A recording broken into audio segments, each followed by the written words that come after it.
अस्सलाम वालेकुम एवरीवन, नमस्ते। जनाब, आज का प्रोग्राम हम शुरू कर रहे हैं फास्टिंग पर। आपको मालूम है कि तकरीबन हर कौम में, हर मजहब में और हमेशा से रोज़ों का व्रत का जो है वो रवाज रहा है कि हम रोज़ा रखें, फास्टिंग करें और उसके बहुत बेनिफिट्स हैं। उन बेनिफिट्स पर भी और हर मजहब ने रोजे के बारे में क्या कहा है उस पर भी हम बात करेंगे और हर मजहब का रोजे रखने का तरीका क्या है उस पर भी हम सबसे बात करेंगे और देखते हैं कि हमें एंड में क्या मिलता है। जो मेरी कैलकुलेशन है उसमें हमें एंड में बहुत ही हसीन, बहुत ही खूबसूरत लाइफ की एक नई लॉजिक मिलेगी, जो हम सब जानते भी हैं और नहीं भी जानते। ठीक है, तो हम वेलकम कर रहे हैं। उस्मा जी, आप आ गए हैं? म्यूट। जी, उस्मा उस्मा आप म्यूट है। जी जी जी, तो अस्सलाम वालेकुम उस्मा, वेलकम। जी, वालेकुम सलाम। Thank you. उस्मा, आप हमारे प्रोग्राम में नए हैं तो सब पूछ रहे थे कौन सी उस्मा है, तो आप अपना तारुफ, ये उस्मा अहमद हैं जी और आज हमारे प्रोग्राम में नई आई हैं। तो फिर उस्मा, आप बताइए हमें रोजे के बारे में, आपका मजहब क्या कहता है, उसके क्या फवाइद हैं, जो भी आप बताना चाहें। Thank you. Thank you for having me. बहुत बहुत शुक्रिया और सबका भी खुशामदीद। और बहुत अच्छा मुझे लगा जब मुझे उज़्मा ने ही बताया क्योंकि मेरा ताल्लुक उज़्मा से काफ़ी पुराना है। उज़्मा अजीज़ या उज़्मा अरफान, जिसको भी आप जानते हैं। तो उन्होंने मुझे जब यहाँ पे कहा कि इस तरह से बात करनी है रोज़े के बारे में या फास्ट के बारे में, तो मुझे बहुत ही अच्छा लगा कि कुछ मुझे भी सीखने को मिलेगा और कुछ मुझे भी कहने को मिलेगा। तो थोड़ा सा आगाज़ करती हूँ मैं। तो 1-2 स्लाइड्स मैंने तैयार की थी आप लोगों के लिए, कुछ वो भी शेयर करूँगी। तो इंशाल्लाह ताला शुरू करते हैं। औज़ु बिल्लाहि मिनश शैतानिर रजीम, बिस्मिल्लाहिर रहमानिर रहीम। रब्बि इश्रह ली सदरी व यस्सिर ली अमरी वहलुल उक़दतम मिन लिसानी यफ़क़हू क़ौली। ये दुआएं हैं बस एक छोटी सी कंसंट्रेशन अपने आप को डेवलप करने के लिए, ठीक है ना? तो बाकी आप सब लोग ठीक ठाक हैं अपनी जगह, सब लोग? खुदा का शुक्र है। जी जी, सब मेरी तरफ से भी बहुत सारी दुआएं। अल्लाह ताला आपको खुशम रखे अपने जहाँ पे भी रहें। बहुत आपको शुक्रिया। पता ही है इस्लाम या मुसलमानों में हम लोग ऑब्जर्व करते हैं फास्ट रोजे पूरा मंथ। तो वो होता है रमजान का महीना, मंथ ऑफ रमजान। तो आप उसको कह लें कि हमारा एक पिलर है इसको, जिसको हम ऑब्जर्व करते हैं। जैसे इस्लाम के 5 पिलर्स दिए गए हैं जिसको हमने फॉलो करना होता है, जिसके जैसे कि एक बिल्डिंग के पिलर्स होते हैं, इस तरह इस्लाम के 5 पिलर्स हैं जिसपे इसकी बिल्डिंग कायम होती है। तो उसमें सबसे पहला पिलर तो होता है जिसमें हम कहते हैं कि हमारा रब एक है। फिर हम उसके आगे झुकते हैं तो नमाज पढ़ते हैं। फिर हम अपने जो हमें उसने रिस्क दिया है माल, उसको हम उसकी राह में खर्च करते हैं तो उसको ज़कात कहते हैं। फिर हम उसी के पैसों से और जो हमें उसने सेहत दी होती है उससे उसके घर यानी मक्का में जाके हज करते हैं। और इसी एक जो पिलर है वो है रमजान में रोजे रखने का। तो वो हम ऑब्जर्व करते हैं रमजान का फुल मंथ। तो उसके लिए हमें कुरान से गाइडेंस मिलती है। तो मैं आपके साथ एक आयत शेयर करती हूँ थोड़ी सी। ठीक है, 1 मिनट। 1 मिनट उस्मा जी। जी जी हरजीत जी, इरम जी, सभिया, कमल, मैं सबको वेलकम करती हूँ। सुरजीत जी, वेलकम एवरीवन। जी उस्मा। जी जी। अगर आपको मेरी स्लाइड्स नजर आ रही हो तो? नहीं, अभी नहीं दिख रहे। अभी नहीं दिख रही। अच्छा, 1 मिनट में। ठीक है जी। इसमें हमारे देखिए इस्लाम में, और जैसे अभी आपको मैंने बताया कि एक पिलर है हमारा, और इसकी हिस्ट्री थोड़ी सी ये है कि इसको जब हमारे प्रॉफिट जो थे वो मक्का से मदीना गए, तो वहाँ जब 2 इयर्स बाद उनको ये कहा गया कि आप यानी कि तमाम मुसलमानों को ये हुक्म दिया गया कि आपने मंथ ऑफ रमजान में फुल मंथ रोजे रखने हैं। पहले तो मैंडेटरी नहीं किया गया कि ताकि लोग जो हैं वो इससे यूज टू हो जाएं, फिर उसके बाद इसको मैंडेटरी किया गया। तो उसके लिए जो उनके लिए हमें हुक्म मिलता है वो ये है कि इसका मैं तर्जुमा कर देती हूँ कि इसमें जो चीज सिग्निफिकेंस मैं आपके साथ शेयर करना चाह रही हूँ वो भी बता रही हूँ कि ए लोगो जो ईमान लाए हो, तुम पर रोजे फर्ज कर दिए गए जिस तरह तुमसे पहले लोगों पर फर्ज किए गए। इससे तवक्का है कि तुम में राइटियसनेस या तकवा या परहेजगारी डेवलप होगी। तो इसमें मुझे आज के प्रोग्राम के हवाले से मुझे ये इसलिए मैं आपसे शेयर कर रही हूँ क्योंकि इसमें अल्लाह ने हमें पहले ही बता दिया कि बहुत दूसरे लोगों पे भी ये चीज नई नहीं है हमारे लिए। जैसे आप लोग भी मेरे साथ शेयर करेंगे तो बहुत सारे दूसरे मजाहिब और दूसरे लोग भी फास्ट को ऑब्जर्व करते हैं, और उसका मकसद भी यही है कि हम अपने रब से करीब हो जाएं और एक अच्छे इंसान बन जाएं। तो ये ही इसका मकसद है। फिर हम देखते हैं कि why the month of Ramzan, के सिर्फ रमजान के महीने में क्यों हमें कहा गया कि रोजे रखा जाए।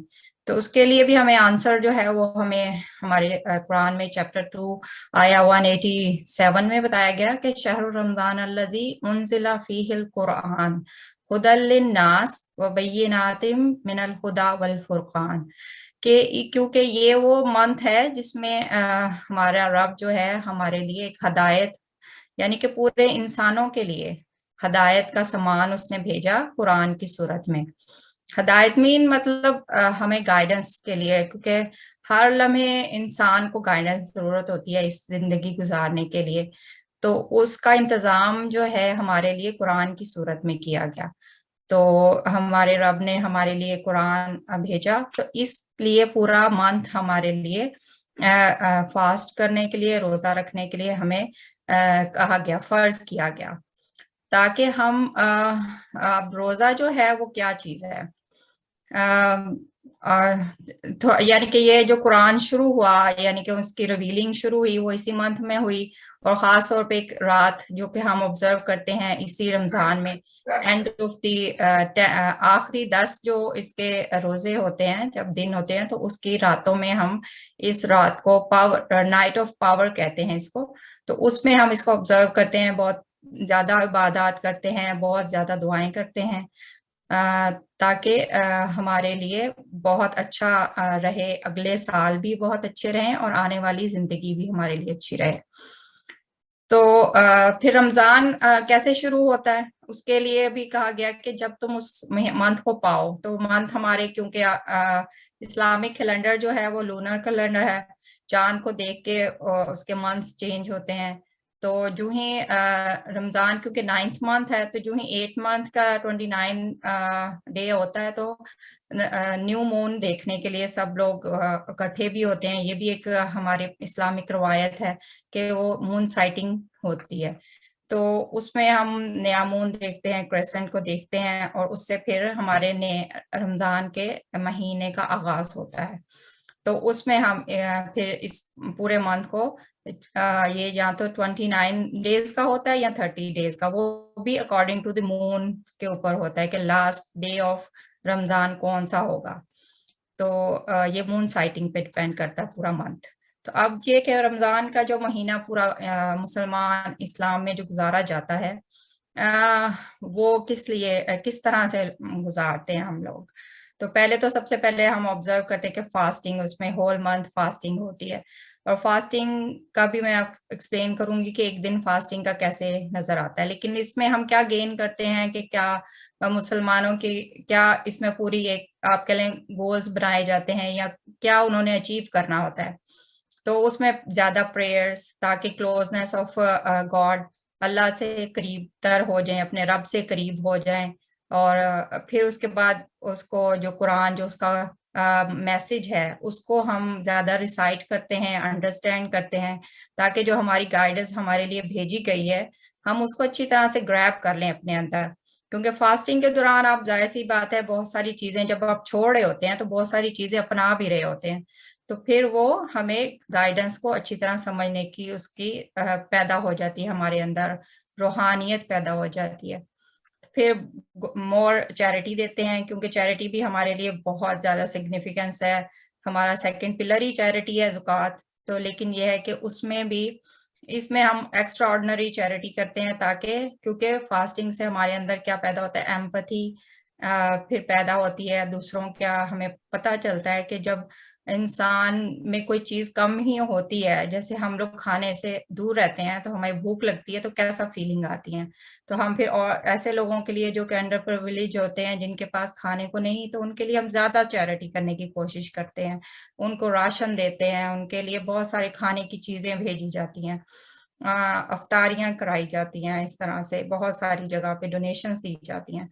तो चैरिटी बहुत ज्यादा की जाती है। फिर उसके बाद हम गुड मैनर्स, क्योंकि ये पार्ट ऑफ फास्टिंग सिर्फ हमारे ये नहीं है कि हमने खाना पीना रोक लिया और सेक्स से रुक गए तो हमारा फास्ट हो गया, नहीं। जो फास्टिंग हमारी डिपेंड करती है कि होलसम एक इंसान जो है बेटर शक्ल में आए, कि उसने अपने आप को बुरी आदतों से, जो अगर उसके अंदर कोई है तो उसने उसको भी छोड़ना है।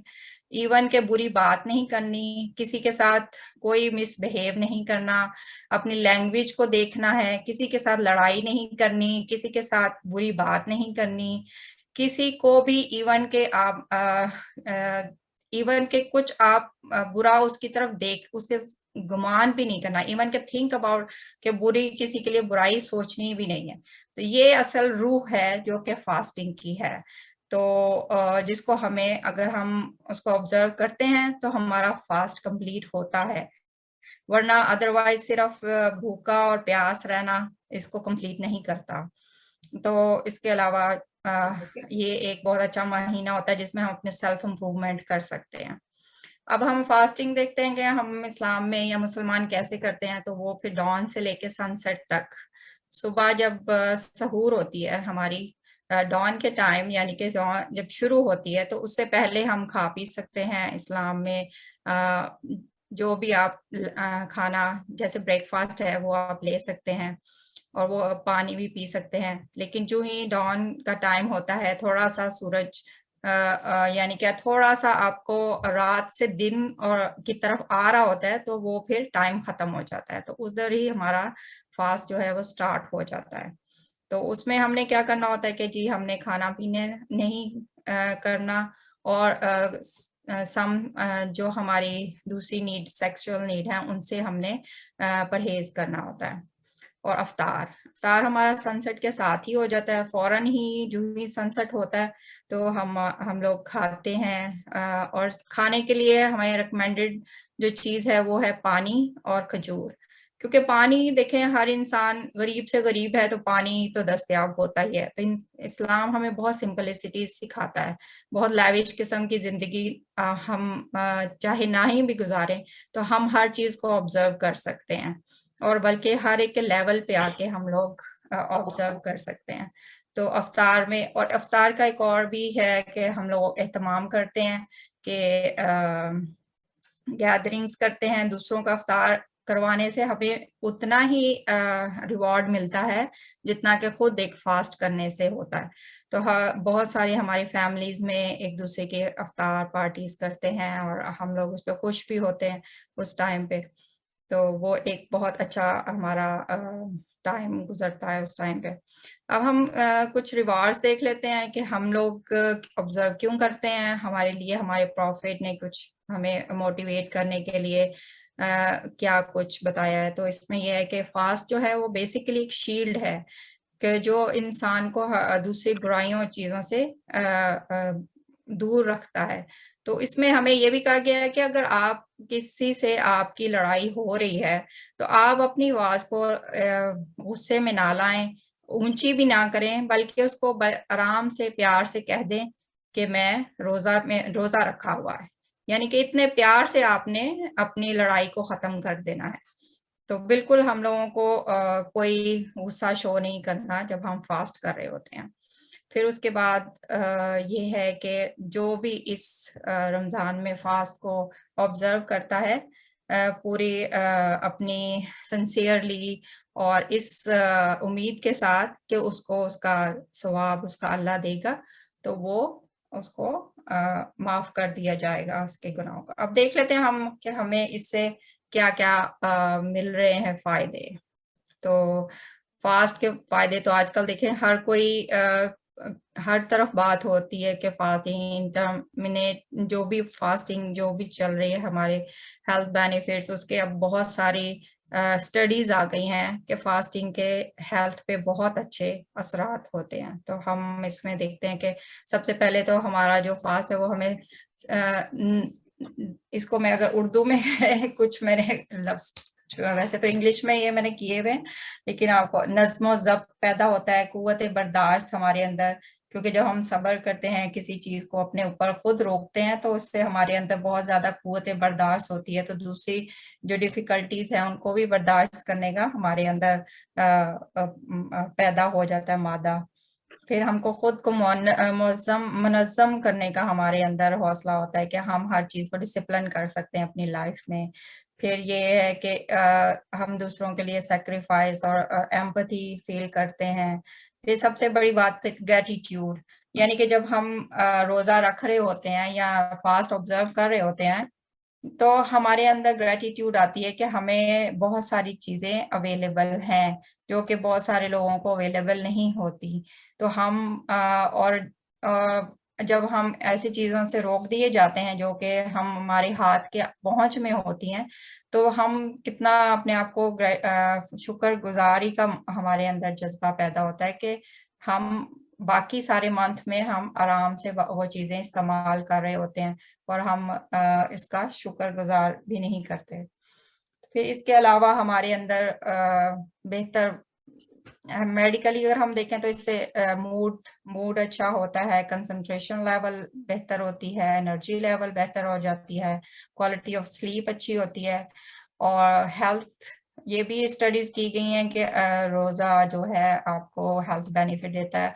और अब तो बहुत सारी स्टडीज की गई हैं कि कितने अरसे तक अगर आप रोजा रखते रहें तो और 1 मंथ अगर आप रखें तो उससे आपके डिटॉक्सिफिकेशन बड़ी अच्छी हो जाती है और आपकी जो रूटीन बनती है उससे आपका जिस्म जो एक तरह से हर रोज बहुत ज्यादा फंक्शन कर रहा होता है वो एक तरह से उसमें एक नए अपने वो सेल्स बनाने का उसमें टाइम उसको मिल जाता है।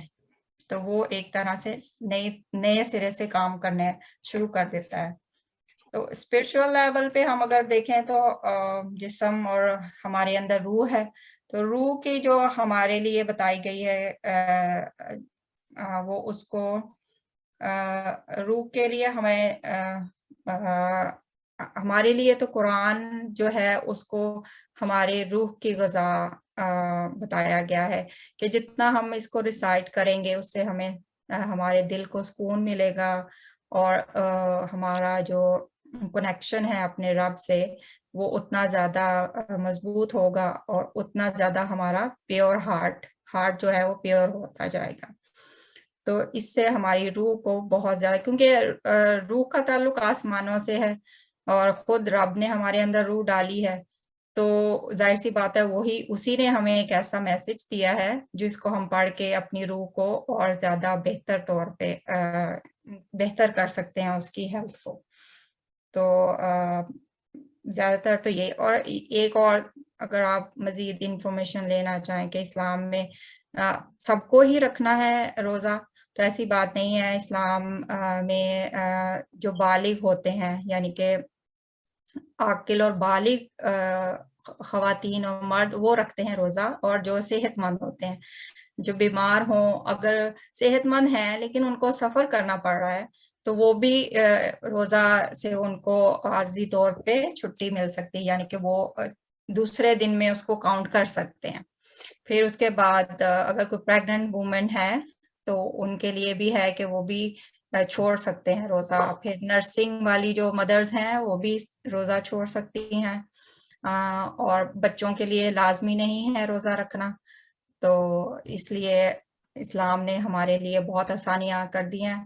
वैसे सबको ये लगता है कि हम लोग पूरा एक मंथ खाते पीते नहीं, लेकिन हम लोग जितना सहरी और अफ्तारी को एंजॉय करते हैं, शायद आप लोगों को, अगर हमारे साथ आप आए तो इंशाल्लाह ताला हम आपको बताएंगे कि हम लोग जब एक रूटीन में आ जाते हैं तो हमें बिल्कुल फील नहीं होता कि हम कुछ खा पी नहीं रहे।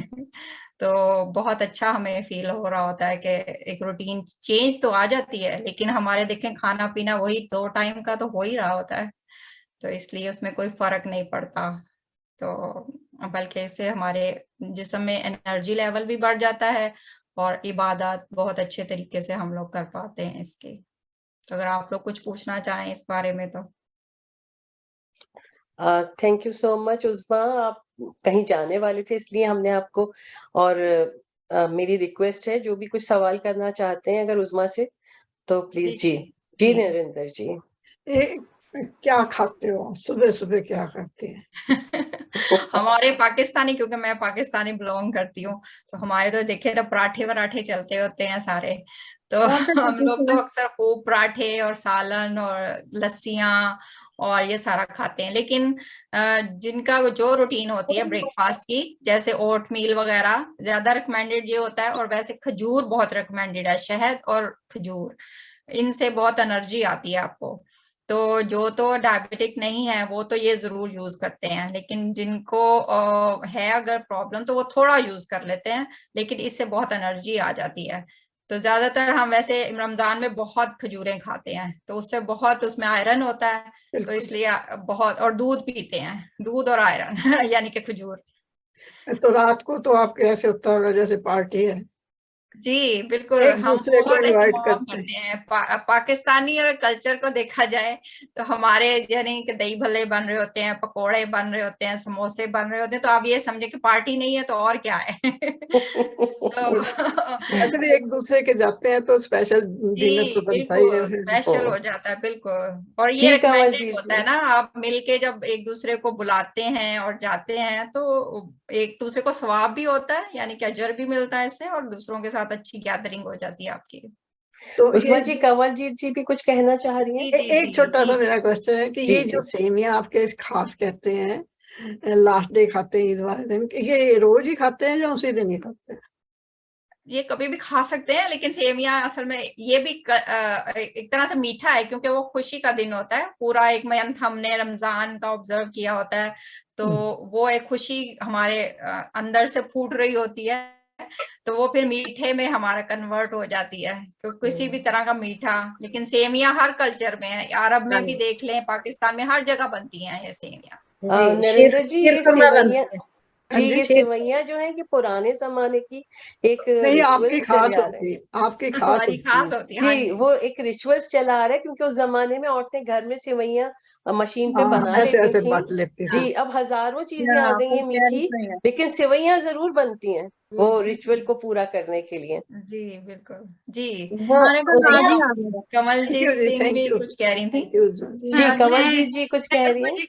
मैं पहले तो बहुत अच्छा आपने इंफॉर्मेशन दी कि क्यों रखते हैं और उसके क्या फायदे हैं, सारा कुछ बड़े अच्छी तरह हमें बता दिया कि ये रब से मिलने का एक सीधा रास्ता है, बहुत अच्छी बात है। लेकिन ये पहले तो मेरा ये क्वेश्चन था कि ये सभी को रखना पड़ता है या ये आपकी चॉइस है? एक क्वेश्चन मैं ये पूछना चाहती हूँ, और ये मर्द और औरत सभी को सभी रखते हैं, आपने सभी ये को रखना बताया पड़ता है, एक्सेप्शनल मैंने आपको बता दिया, जो बुजुर्ग होते हैं जो नहीं रख सकते, वो और ठीक जो है। बीमार, बुजुर्ग भी रखते हैं हमारे, सिर्फ बीमार जो ऐसे होते हैं जैसे जो डायबिटिक हैं, अगर उनको रिकमेंडेड है कि आप ना रखें, या कुछ ऐसी बीमारी है जिसमें आपको टैबलेट्स खानी पड़ रही हैं या कुछ ऐसा, वरना हमारे बुजुर्ग तो माशाल्लाह वो तो खुद बहुत ऑब्जर्व कर रहे होते हैं। मेरा क्वेश्चन ये था कि ये आपको हदायत, जब आप वर्ड यूज करते हो ना, तो ये हदायत का मेरे समझ में ये आ रहा है कि आपको जैसे ये गाइडेंस और इंस्ट्रक्शन, इन दोनों में फर्क है, ये मैं पूछना चाहती हूँ कि आपको ये हुक्म दिया गया कि if you are from this very religion then ये आपको रखना ही है, है ना। मैंडेटरी। एक तो मेरा ये सवाल है, और दूसरा ये है कि हम दो दफा हमें पाकिस्तान जाने का मौका मिला। हम लाहौर यूनिवर्सिटी में गए थे, तो वहाँ हमने देखा पूरा कल्चर। और बाय चांस तो ये महीना ही चल रहा था, रमजान का महीना, तो डेलीगेशंस का होता है कि बहुत, कॉन्फ्रेंस का एक ये भी होता है कि खूब खाने पीने का तो वो चलता है। तो सुबह तो हो गया कि जो बाहर से आए हुए हैं उनको ये वाला खाना दे देगा, गेस्ट हाउस में अरेंज कर दिया। दोपहर को कुछ नहीं मिला, तो हम देख रहे थे पहले 2 दिन कि ये क्या बात बनी भाई, डेलीगेट्स बाहर से आए हुए हैं तो कुछ भी नहीं। तो वो चुप करके बैठे, उन्होंने बताया भी नहीं। लेकिन शाम जब हुई तो इतना बड़ा वो टेंट लगे हुए, डिफरेंट वो नॉन वेज बने हुए, तो पार्टी लाइक था। ये अच्छी बात है, लेकिन सवाल यही था कि ये हो गया ना, एक टाइम का ही खाना नहीं खाना, है ना। एक टाइम का खाना नहीं खाना होता, बाकी तो आप ये है कि हाँ जी 2 टाइम आप खाना खाते हैं। वही मैंने आपको ना, रूटीन थोड़ी चेंज होती है, सिर्फ आपको रेस्ट दिया जाता है कि आपने अब रेस्ट करना है। पूरा दिन आपने खाने पीने का नहीं सोचना, बल्कि रेस्ट करके अल्लाह के बारे में सोचें, रब के बारे में सोचें, इंसानों के बारे में सोचें, अपने किसी और कामों के बारे में सोचें, खाने पीने को छोड़ के। नहीं, लेकिन कई बार तो हमें अंडर कंपल्शन ही हो जाता है कि वर्किंग वुमेन है, यूनिवर्सिटी गए हुए हैं, काम पे गए हुए हैं, तो कई बार वो छूट ही जाता है ना। जी तो उस्मा जी, मैं अगर आप इजाजत दें 1 मिनट, एक बात जो खास पूछना चाह रही हैं। जब आप गए हुए थे पाकिस्तान, रमजान का महीना था, लेकिन हमारे मुल्क में एक जो ज़िया-उल हक साहब जब आए थे, उससे पहले नहीं था, लेकिन जब ज़िया-उल हक साहब आए हुए थे, तो उस जमाने में रमजान के दिनों में होटल्स और कोई भी जगह जहाँ कोई भी ठहरता है, उस सब में भी दोपहर का खाना, मतलब होटल बंद होते थे। और उस जमाने में फिर रोज किसी भी जगह खाना नहीं मिलता दोपहर में, और नहीं बन रहा होता है, यानी कि जो होटल्स में खाना पक रहा होता था ना, कि कोई आएंगे, या शाम के लिए भी पकेगा नहीं, शाम के लिए भी स्टार्ट होना शुरू होता था 5 o'clock पर। और उस वक्त बहुत सख्ती थी, क्योंकि उस वक्त फिर पुलिस वगैरह आ जाती थी और रेड हो जाती थी, खाना नहीं मिल सकता था। तो यकीनन आप ज़िया-उल हक वगैरह का जो टाइम था उस जमाने में बहुत सख्ती उस जमाने में थी। दूसरी बात मैं ये तो है जिसी बात कर रही, मैं हम जी, एक और 2014 पे गए जी, अच्छा, और दूसरी बात ये कि उसके बाद से वो लॉ आज तक भी है।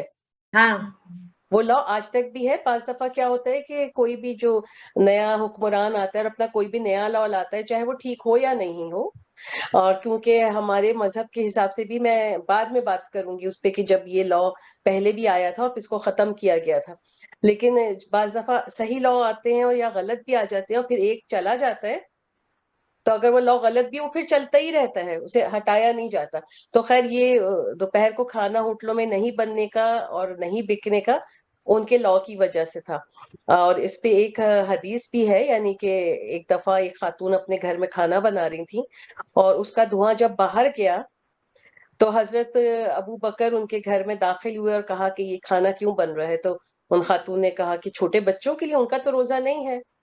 तो फिर उसके बाद वो लॉ खत्म कर दिया गया था। ये बहुत पुरानी 1400 साल पुरानी बात है, लेकिन ये हमेशा रहा है कि जो हुक्मरान आते हैं, नए लॉ आते हैं, और जब उसमें कुछ गलत भी हो तो नहीं भी हटते।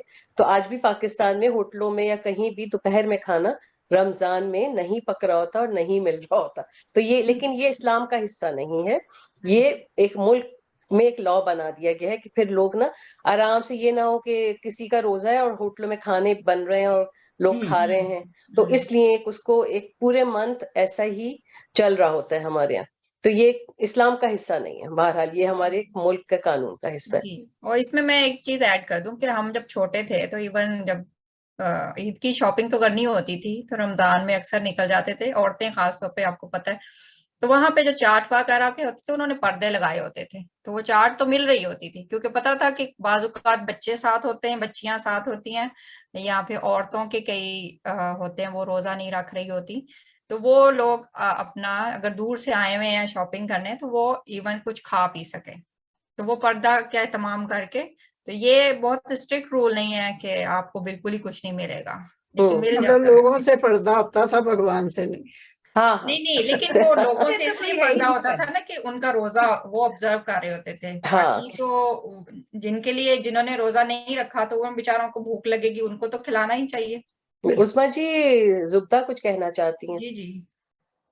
हाँ जी, उस्मा जी, मैं एक बात, मैंने कहा बच्चों के बारे में आपने बात की थी, तो 7 साल के बच्चे पे नमाज फर्ज हो जाती है और 11 साल के बच्चे पे रोजा फर्ज हो जाता है।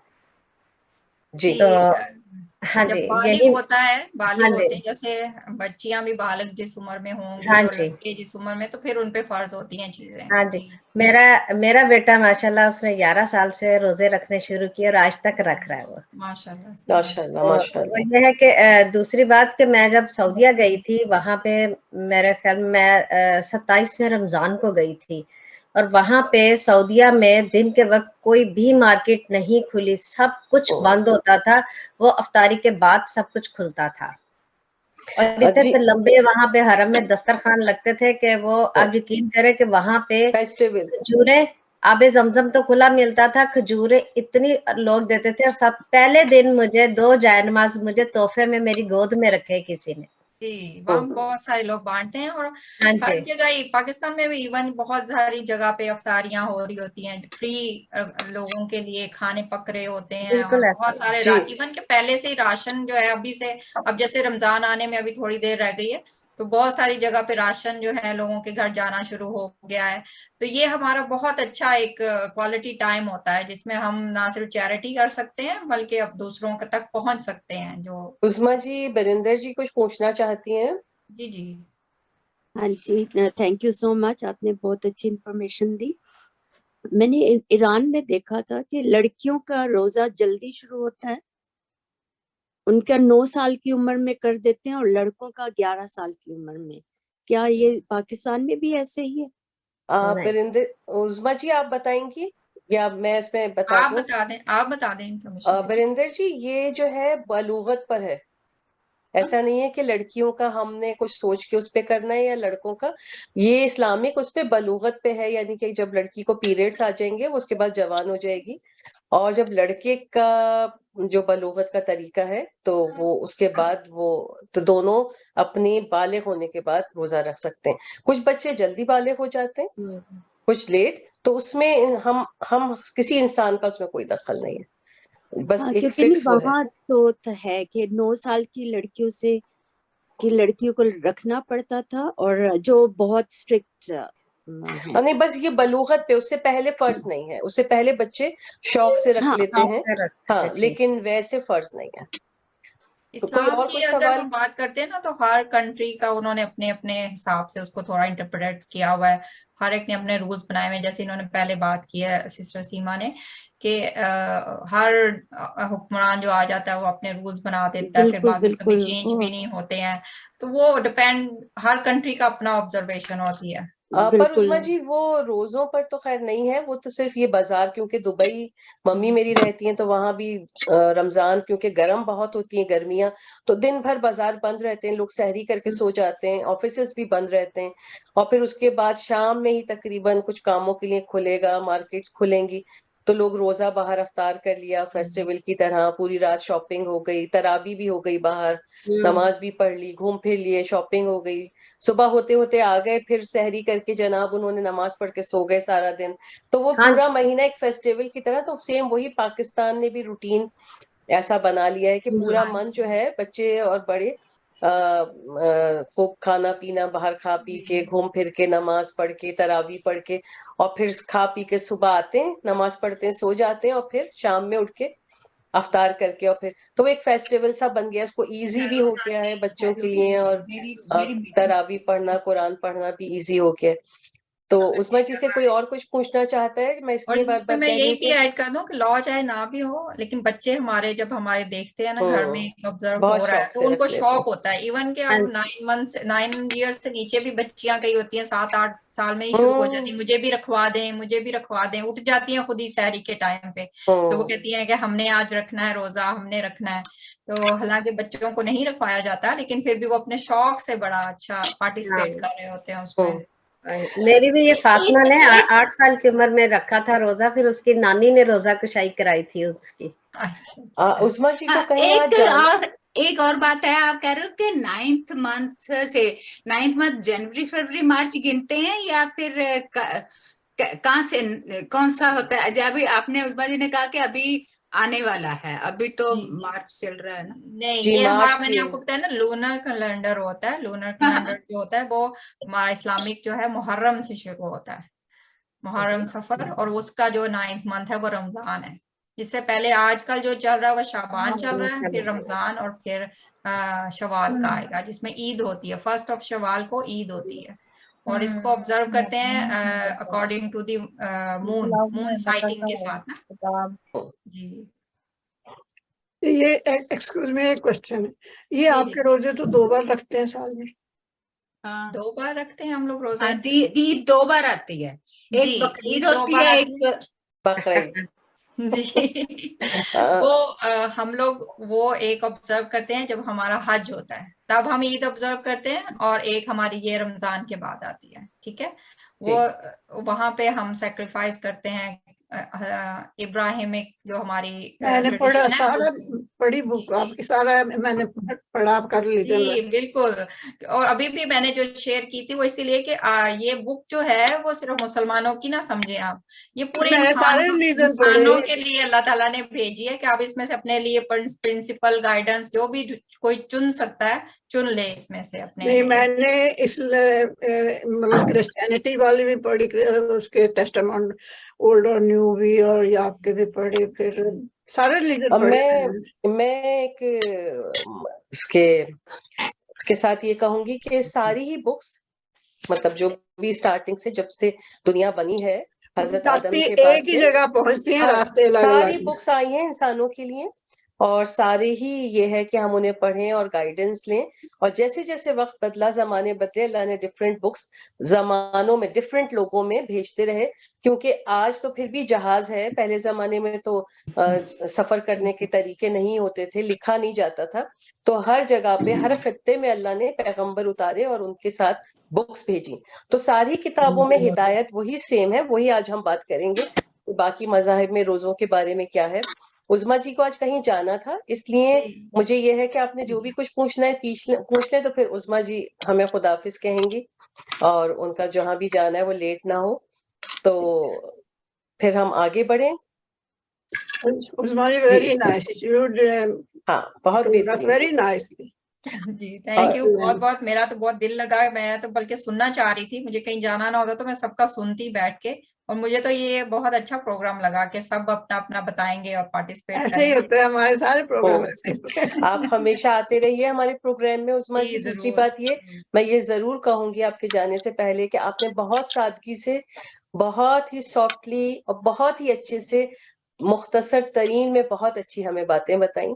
बहुत शुक्रिया आपका, आपके आने का। आपका बहुत शुक्रिया। आपके पास जितना टाइम है आप हमारे साथ रुकिए, और जब जी आपका जाना जरूरी हो तो जी फिर मैं लिसन बहुत कर रही हूँ, शुक्रिया के फिर साथ। अगर मैं जा भी रही होंगी, ट्रैवल कर रही होंगी, तब भी मैं लिसन तो कर रही होंगी, तो आप जरूर कंटिन्यू जरूर, कीजिए। ठीक है, बहुत शुक्रिया, thank you thank you so very much. Much. बहुत बहुत थैंक थैंक यू हाँ, सर। बहुत थैंक यू शुक्रिया। उस्मा, हाँ, थैंक तो यू। जनाब मैं आज अपने प्रोग्राम में, तो आगे अब हम चलते हैं। मैं अपने प्रोग्राम में आज बुला रही हूँ एक शहजादी को। यू। मैं जब उनकी आवाज सुनी तो पहली दफा, तो मेरे दिल को बहुत ही सॉफ्ट चेहरा देखा, बहुत ही मासूम। तो उस दिन उनसे बात की कि आप भी मुझे अपने फास्टिंग के बारे में बताएं। बस जुब्दा भी दिखने ही वाली हैं। कहाँ है? तो जनाब मैंने उनसे फास्टिंग पे बात की कि आप आइए और हमें बताइए। उनकी बातों ने मेरी रूह को एक बहुत ही सुकून दिया, बहुत ही खूबसूरत मुझे उनकी बात लगी। तो मैं अब बुला रही हूँ जनाब अपनी शहजादी। उनके मजहब में उन्हें कौर कहते हैं, तो मैं और हमारे कौर बिरिंदर जी को बुला रही हूँ, मैं बिरिंदर भी कौर को। तो ओ, प्लीज वेलकम कीजिए हमारी शहजादी को। थैंक यू जी बिरिंदर जी। सीमा जी, इतने स्वीट वर्ड्स कहने के लिए थैंक यू सो मच। बहुत अच्छा प्रोग्राम चल रहा है। उज़मा जी ने बहुत अच्छा बताया इस्लाम के ऊपर। सॉरी मेरा गला आज खराब है, still I excuse me for that. कोई बात नहीं है बिरेंद्र जी, आपकी ये आवाज को नजर ना लगे, इतनी सॉफ्ट, वैसे ही मासूम चेहरा, और आपकी जो बात थी वो मेरे दिल में घर कर गई। आज वही आप मुझे सुनाइए सबके साथ। ठीक है, मैं पहले आपको, before I start on fasting, I'll like to speak something on Sikhism. क्योंकि सबको नहीं पता होगा, Sikhism is the newest religion in the world, just 555 years old. तो इससे Sikhs believe in one God, एक ही परमात्मा को believe करते हैं, and all beings are equal in the eyes of the God. There's equality in for women, and सेवा और सिमरन का सबसे पहला धर्म है. And 3 main principles हैं. एक तो है नाम जपो, that means remember God, Lord every minute, every second of your, with every breath. Then kirt karo means work hard. Then third is vanchako means share your earnings with or your wealth with everybody, especially the needy. And every Sikh has to take out 1/10 of the income to help the needy. This is actually a compulsion. कई नहीं करते, पर mostly सब कोशिश करते हैं कि needy को 1/10 अपना income का निकाल के दें और लंगर में दें. And mostly every gurdwara has a langar. Langar means a community kitchen which is free for all. जहाँ सब गुरुद्वारे में सब इकट्ठे होके, कोई अमीर गरीब नहीं देखा जाता, और सभी एक साथ बैठ के खाना खाते हैं. और तकरीबन ये 24 सब कई गुरुद्वारों में, मोस्टली गुरुद्वारों में 24 घंटे चलता रहता है विदाउट एनी कॉस्ट. एंड सभी इकट्ठे, अमीर गरीब सब इकट्ठे बैठ के खाना खाते हैं. फिर इसके बाद है चलो, according to Guru Nanak, about I will go on fasting now. According to Guru Nanak, true fasting is the renunciation of the fruit of one's actions. अपनी actions पर ध्यान दो. That is the most important fasting. A Sikh is encouraged to practice constant temperance and moderation in the matter of food, neither starve nor overeat. उनका पहला है कि अलप आहार, सुलभ सी निंद्रा, दया क्षमा तन प्रीत, which means eat less according to the need of the body and the soul. And then thoda so, बहुत ज़्यादा सोना नहीं है. And then daya means forgiveness, forgive everybody, और सबसे प्यार से रहो. That is the main fasting we have. अलप आहार, सुलभ सी निंद्रा, दया क्षमा तन प्रीत. Then we go on not to eat food which gives pain to the body and जो increase करे lust, greed और anger को, वो खाना नहीं खाना. That is prohibited in Sikhism. इसका शब्द है एक, जित खादे तन पीड़िए मन में चले विकार. मीन्स जिसके खाने से आपको लस्ट, एंगर और ग्रीड पैदा हो, वो खाना आपको नहीं खाना है. This is the main fasting for us. And फिर है कि अपनी आंखों से किसी का बुरा मत देखो, और जो देखा है उसको भी कई दफा अनदेखा कर दो. अगर देख के अनडिट करना मीन्स मैंने देखा ही नहीं है, कोई बात नहीं, जो हो गया सो हो गया. देन अपनी माइंड को ठीक रखना है, किसी के बारे में बुरा नहीं सोचना, और परमात्मा को हर टाइम याद करना है. देन आंखों से जो देखना है वो सब में एक परमात्मा को आंखों से देखो. That is the fasting. देन कानों से भी परमात्मा का नाम सुनो, और वही बिलीव करो जो आपने देखा या सुना है. किसी की मतलब गॉसिप्स पे बिलीव मत करो, और बोलो कम बोलो और वो मीठा बोलो. That is the fasting we are supposed to get. और अंत में हम लोग सबका सरबत का भला मांगते हैं, means blessings to all. This comes in the end of the prayers in every gurudwara, everywhere. जो हमारे गुरुजी ने वो प्रेयर एंड में करते हैं, उसमें एंड में आता है सरबत दा भला, which means blessings to all. And I bless you all and wish everybody a very happy Ramadan and bless everyone. Thank you so much. Thank you so much. जी जनाब, सब लोग तैयार हो जाएं अपने अपने सवालात के साथ. जी जुब्दा, परिंदर जी जुब्दा। हाँ जी, वरिंदर जी, मैंने एक बात पूछनी थी क्योंकि मैंने पढ़ा था और सुना भी था कि बाबा गुरु नानक के जब उनकी वफात हुई थी तो मुसलमानों ने कहा था कि वो मुसलमान है और सिखों ने कहा था वो सिख है। बिल्कुल। तो यही मैंने सुना था कि उन्होंने कहा था कि सुबह फैसला होगा, और वो सुबह जब देखा तो उनके बिस्तर पर चदर फूल थे। बिल्कुल हाँ ठीक जी, है ये तो जुब्दा। आधे मुसलमानों ने ले हाँ, लिए थे, आधे सिखों ने ये ले लिए। करतारपुर साहिब गुरुद्वारा है, हाँ बॉर्डर जी, ऑफ इंडिया एंड पाकिस्तान। वहाँ यस। अंदर गुरु ग्रंथ साहिब जी का प्रकाश होता है और बाहर फूल आधे आधे बांट लिए थे। हाँ जी। फूल आधे, और उन मुसलमानों ने दबा दिए थे, और हिंदुओं ने, उस टाइम हिंदू थे, सिख नहीं थे, सिख बने हैं, सिख थे पर खालसा पंथ गुरु गोबिंद सिंह जी ने स्टार्ट किया था, तो उन्होंने संस्कार किया था। वहां गुरुद्वारा है करतारपुर साहिब में। हाँ अभी जी। लास्ट 2 साल पहले बहुत अच्छा पाकिस्तान और इंडिया से सब लोग आए थे, बहुत अच्छा मनाया था। हाँ जी, हाँ और जी। आपको बता दूं, गुरु नानक देव जी मक्का भी गए थे, जी वहां उनके है, अभी तक उनकी याददाश्त में लिखा हुआ है। हाँ जी, हाँ जी। पर I don't know if you will get offended or not, but this is what I've read कि वहाँ काजी ने कहा था कि आप क्या मेरे साथ नमाज पढ़ोगे, तो उन्होंने कहा था हाँ मैं पढ़ूंगा, क्यों नहीं पढ़ूंगा। तो जब काजी ने कहा कि आपने तो नमाज नहीं पढ़ी, कहते हाँ मैंने नहीं पढ़ी, तुमने पढ़ी, कहते हाँ मैंने तो पढ़ी है। कहते नहीं, तुम्हारा दिमाग तो उस टाइम तो बछड़े में था कि मेरा बछड़ा गिर ना जाए,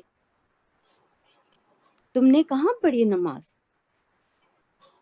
बिल्कुल बिल्कुल, ये जो उनके वाक़ये में है, और ये बिल्कुल क्योंकि औलिया हमारे में गुरु नानक साहब को वली औलिया यानी अल्लाह औलिया के का करीब बात है, बिल्कुल। समझा जाता है। और औलिया जो वली होते हैं अल्लाह के, उनका दिल और आंख खुली भी होती है, उस आंख से देखते हैं, दिल की आंख से कि अब आप नमाज पढ़ रहे हैं, लेकिन अगर आपका ध्यान कहीं और है तो वो नमाज नहीं होगी। नहीं हुई। जैसे आप रोजा भूखे प्यासे हैं, लेकिन अगर आप किसी के साथ खराबी कर रहे हैं तो वो रोजा नहीं होगा। जैसे कि रोजे के लिए कहा गया है कि अल्लाह को तुम्हारा भूखा प्यासा रहना खाली जरूरत नहीं है, इसीलिए नमाज में कहा गया कि अगर ध्यान अल्लाह की तरफ नहीं है तो वो नमाज तुम्हें तुम्हारे मुंह पर वापस मार दी जाएगी।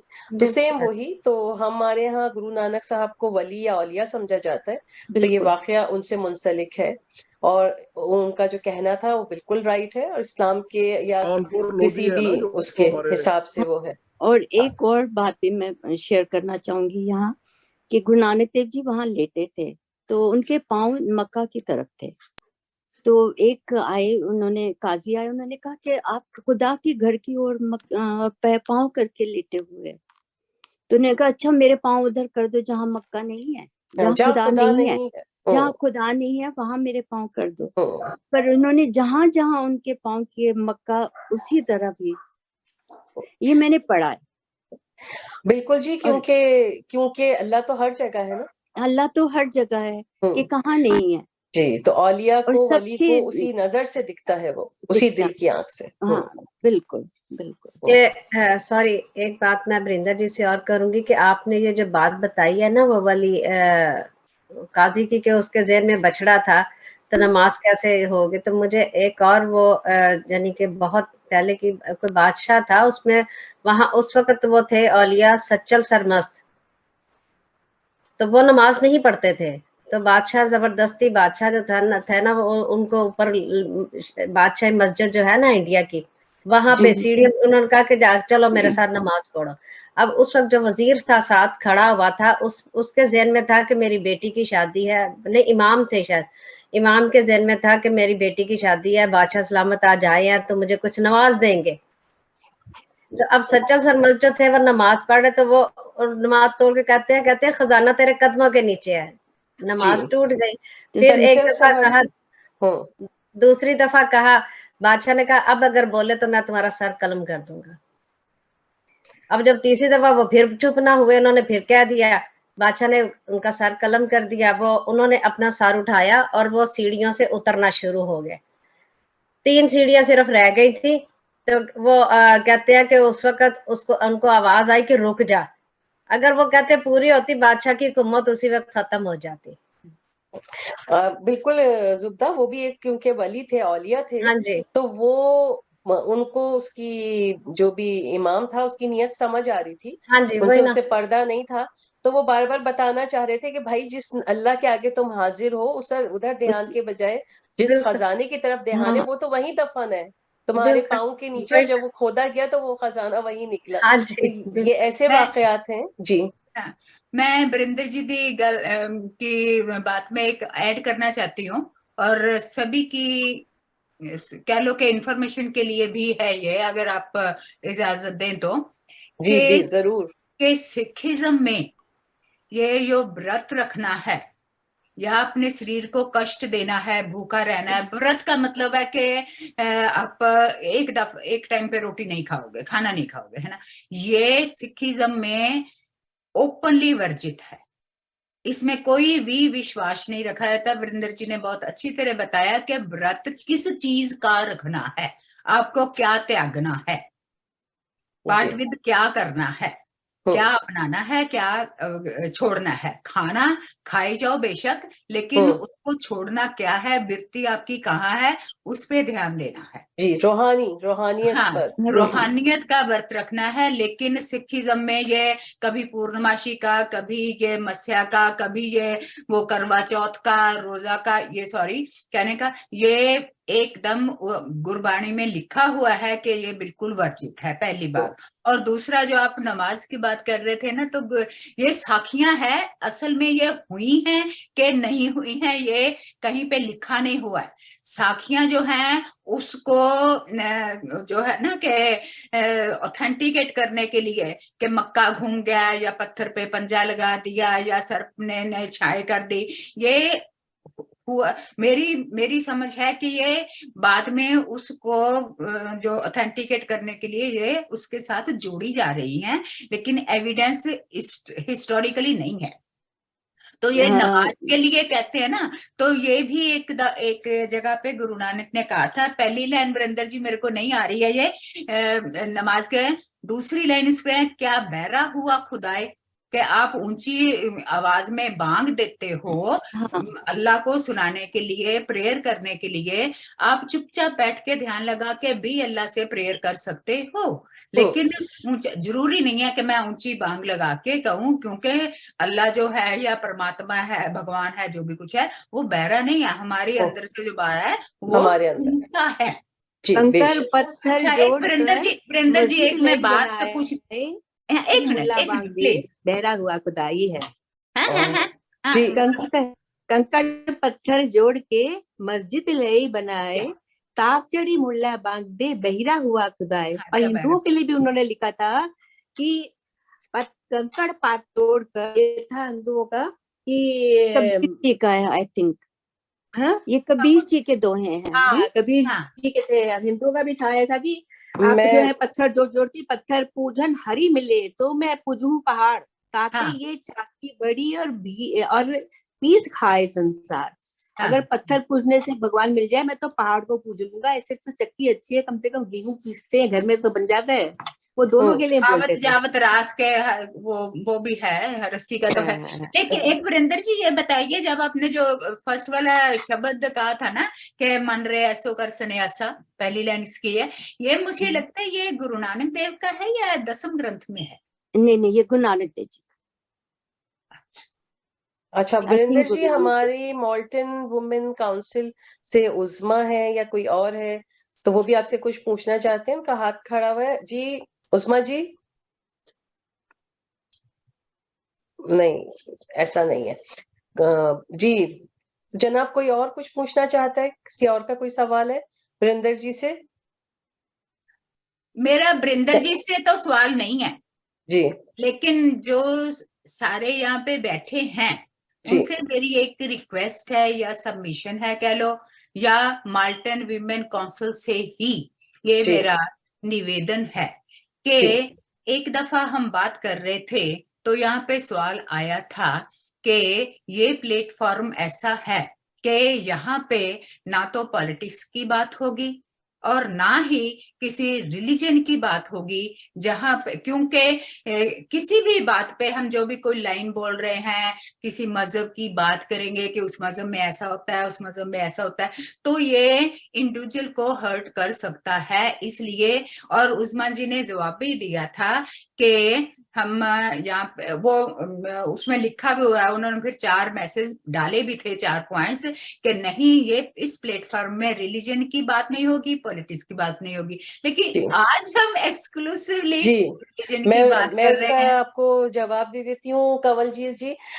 ये प्रोग्राम उस्मा जी ने ही और दूसरी उस्मा जो अभी आपके साथ थी, उन दोनों ने मिलके तैयार किया था, और उन्होंने मुझे सिर्फ इस पे होस्ट करने के लिए कहा कि सीमा आप इसे होस्ट करेंगी।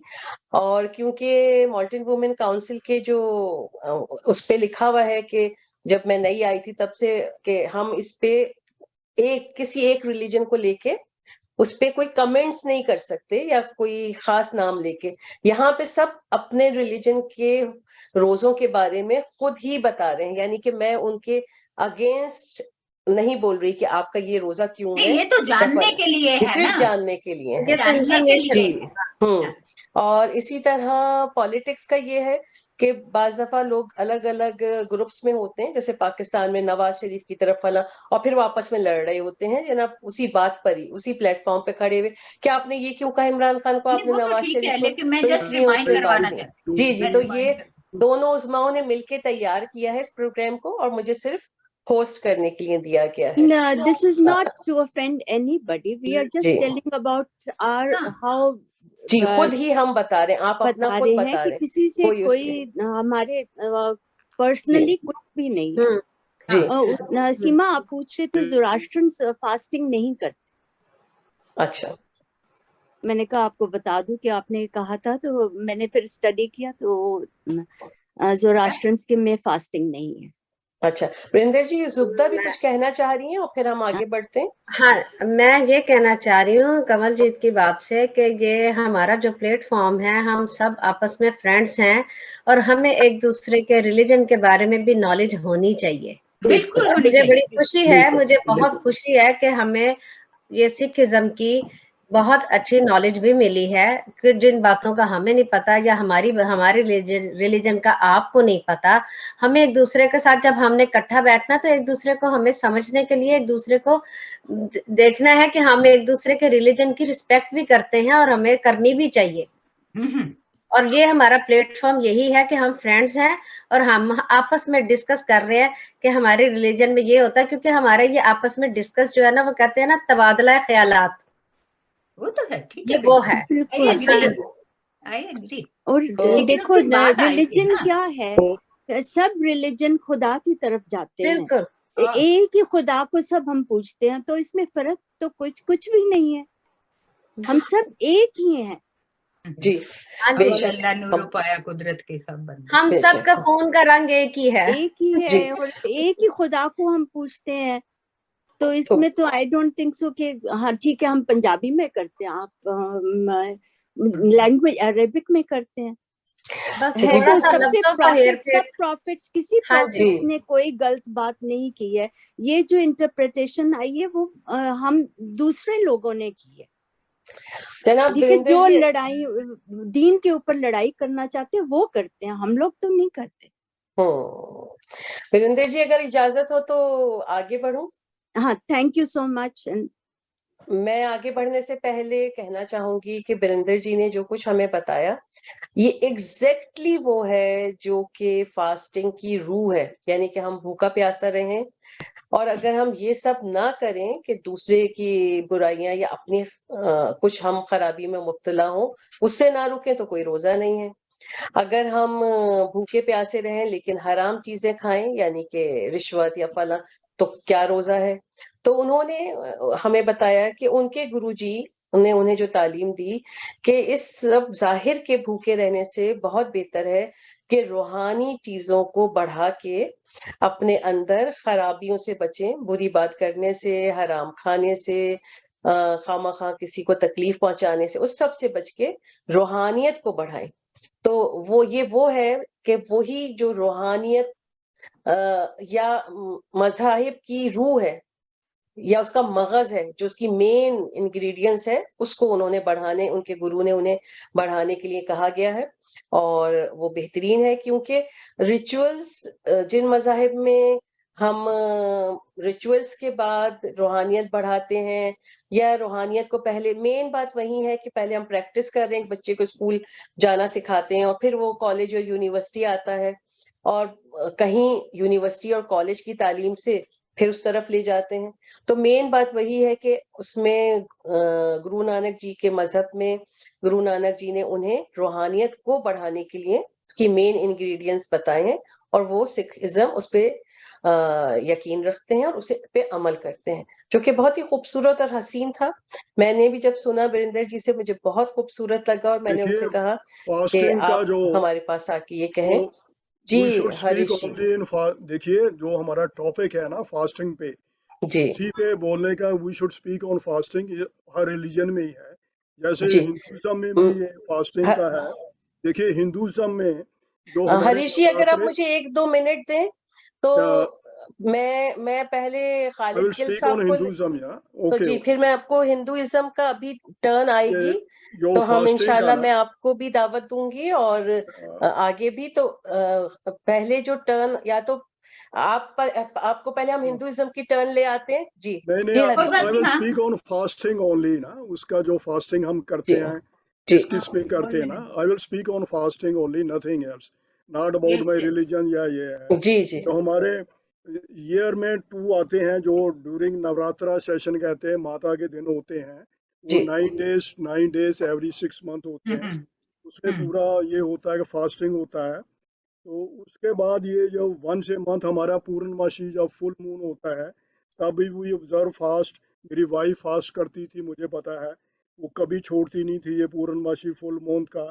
फिर एक हमारे एकादशी एकादशी जिसको बोलते हैं, that's comes twice in a month, जो उसको वो ट्वाइस इन ए मंथ वो करते हैं। करवा चौथ भी एक आता है वंस ए ईयर। और एक केरला में ये 40 डेज फास्ट करते हैं केरला में। There is one state in India, वो वर्शिप करते हैं आईपा।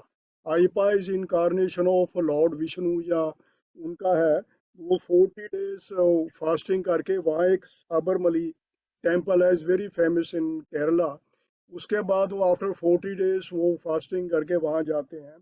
और हमारे जो हिंदू सिंधी है ना, वो 40 डेज का ऑब्जर्व करते हैं, फास्टिंग करते हैं।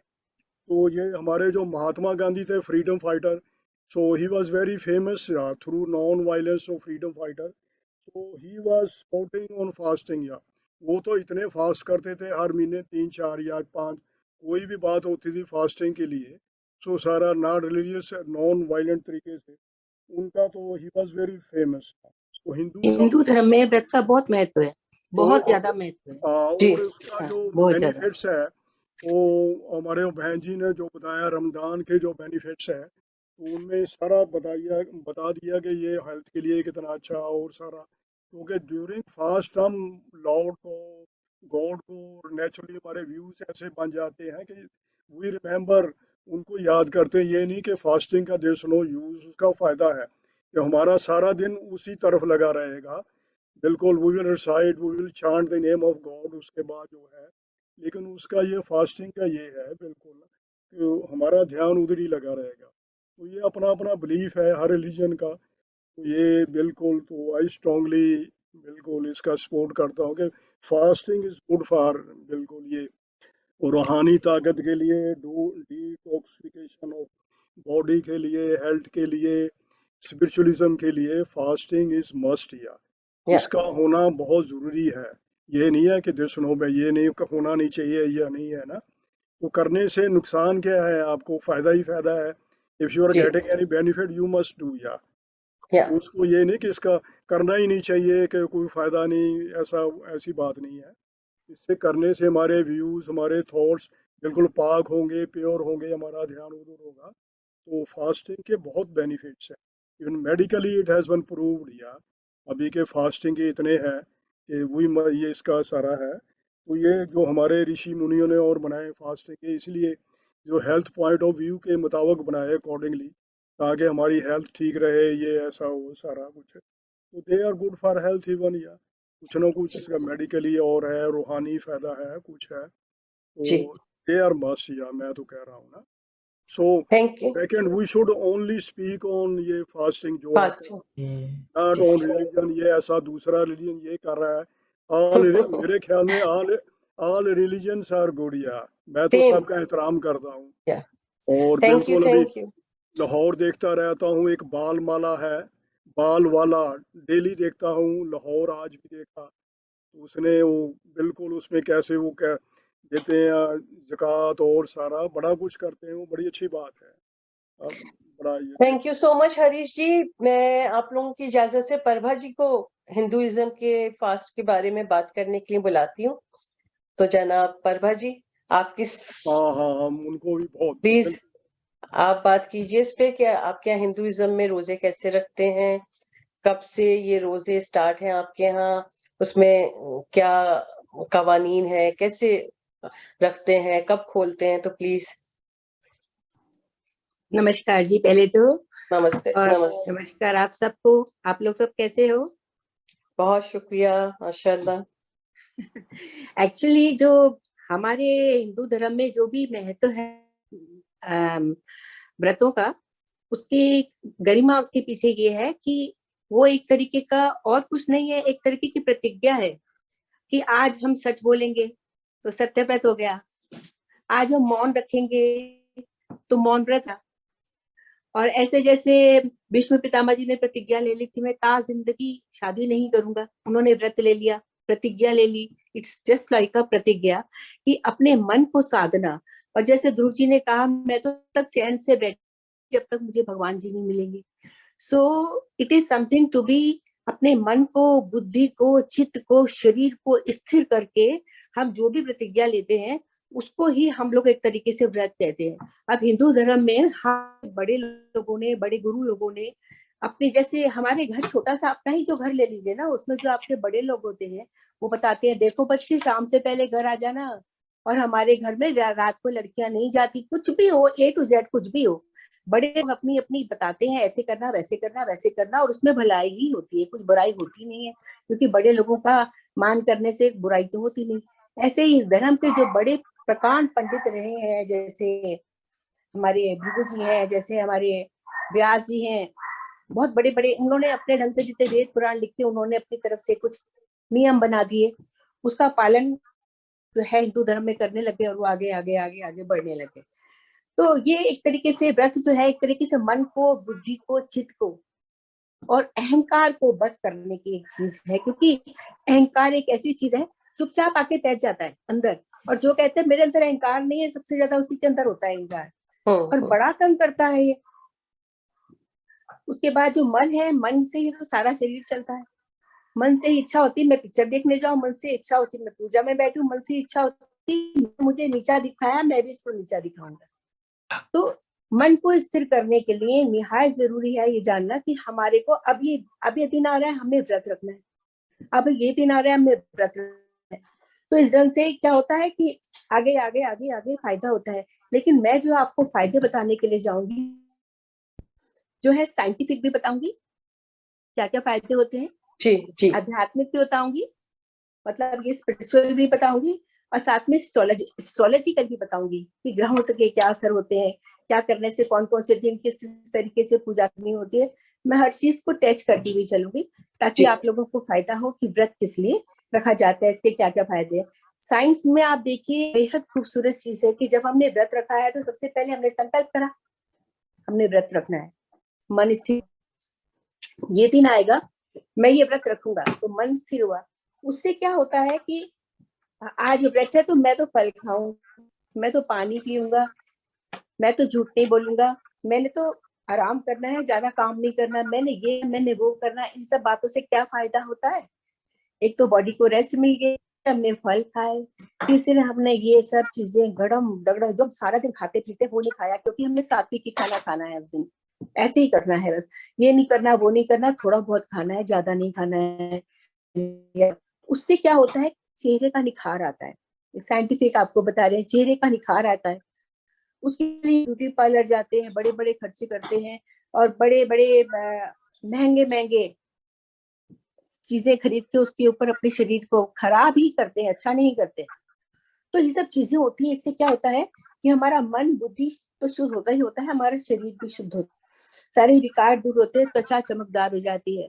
दूसरा ये कि हमारे शास्त्रों में भी बताया गया है कि उम्र जो है, आयु जो है, उसकी वृद्धि करने का काम करता है, क्योंकि जो बच्चा 6 साल का है, जो 60 साल की यात्रा करते करते शरीर भी थकेगा, स्किन भी खराब होगी, ऑर्गन्स भी खराब होंगे, अलग अलग तरह की बीमारियां भी आएंगी। तो उसके हिसाब से व्रतों में खाने पीने की व्यवस्था बताई गई है। इस व्रत में जैसे उन्होंने भाई साहब ने बताया था कि एकादशी का व्रत होता है, लेकिन उसमें एक बहुत खूबसूरत सी चीज है। जुलाई के बाद बरसात शुरू हो जाती है। जुलाई, अगस्त, सितंबर, अक्टूबर तक के जो 4 महीने आते हैं, उसमें बताया जब एकादशी शुरू हो जाएगी ये वाली जुलाई की, कि उस समय आपको पालक नहीं खानी। ऐसा है, 1 महीना पालक नहीं खानी। उसका फायदा क्या है? बरसात का टाइम होता है, बड़ी बड़ी पालकें हो जाती हैं, बड़ी बड़ी, उनमें सांप ना कट जाए, उनमें कोई जानवर ना आ जाए, उनमें कोई नुकसान ना हो जाए। दूसरा महीना आएगा, उसमें दही नहीं खानी। दही इसलिए नहीं खानी, बरसात में आयुर्वेद में जो डॉक्टर्स भी बताते हैं, बरसात हो रही हो दही खाओ तो नुकसान करता है, जठराग्नि खराब हो जाती है। जठराग्नि एक अंदर की आग होती है जो खाना बचाती है, वो मंद पड़ जाती है, नुकसान हो जाता है। अब आता है तीसरा महीना, उसमें कह देते हैं अब दाल छोड़ दो। अब दाल को छोड़ दो, वो प्रोटीन को जो नुकसान करेगा, तो वो प्रोटीन जो है उस समय आपकी बॉडी में आके नुकसान करेगा, तो उसके लिए उसके वो बंद कर दिया जाता है। अब चौथा महीना आता है तो वो कहते हैं दूध बंद कर दीजिए। उस समय जो टाइम होता है, उससे क्या होता है कि दूध जो होता है से पच नहीं पाता, वो जम जाता है, छाती में जमने से बुखार हो सकता है। ये बड़े लोगों ने सोची हुई बातें हैं, अपने अपने ढंग से बताते हैं, अलग अलग ढंग से सब लोग करते हैं। यहाँ तक कि जब आपका व्रत की किताबें होती हैं, उन सब बातों में खुल के लिखा हुआ होता है ये सब नहीं खाना, पर उनको ये नहीं मालूम होता कि क्यों नहीं खाना, इसलिए मैं बता रही हूँ, ये नुकसान इस वजह से। अच्छा, फिर आयु वृद्धि के लिए इसलिए है कि आप जब जिस समय आपने इस तरह के व्रत रखे थे, एक जो मोटामेलिज्म होता है बॉडी में, उससे अच्छा हो जाता है।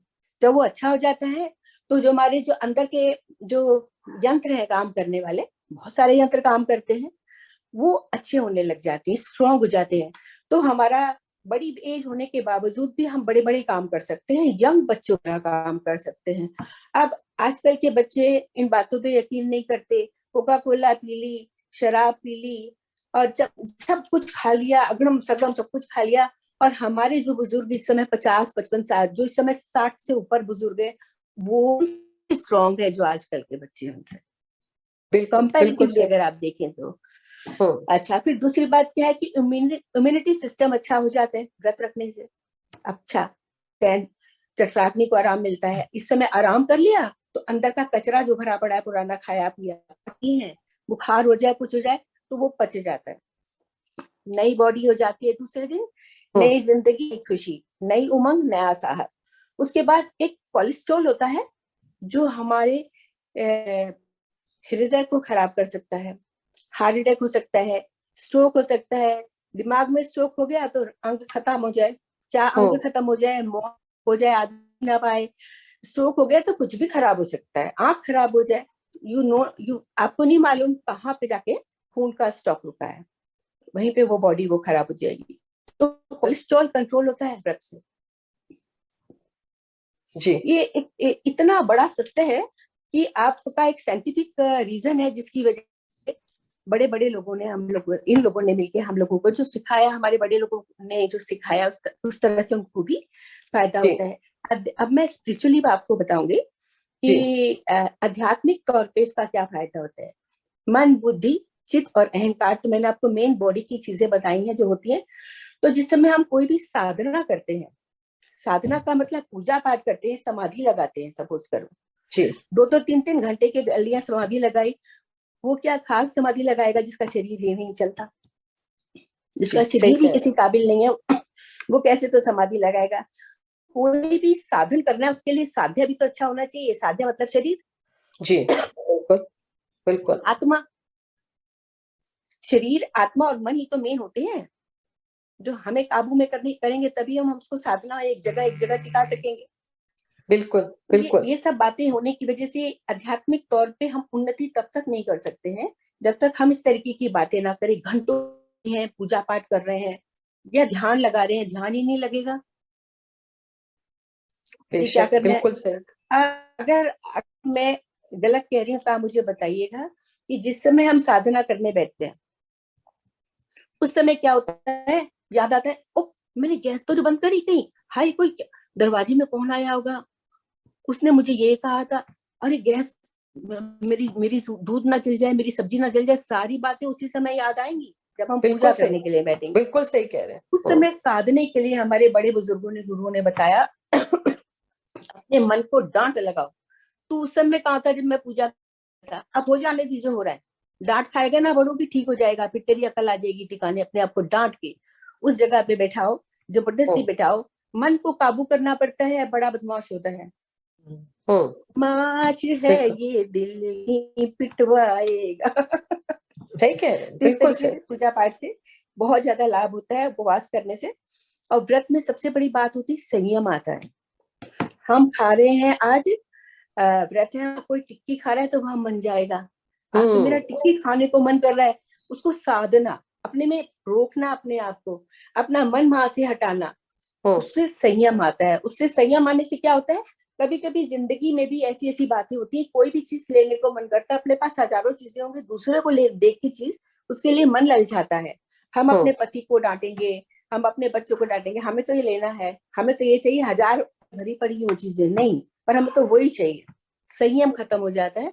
तो व्रत संयम भी आता है, क्योंकि जो हमें खाना है उस समय हम वो नहीं खाते। क्यों नहीं खाते? क्योंकि हमने व्रत लिया हुआ है, हमने आज ये नहीं खाना। जैसे मैंने आपको बताया इन दिनों दूध नहीं पीना, उस समय दूध पीने को बड़ा मन करेगा।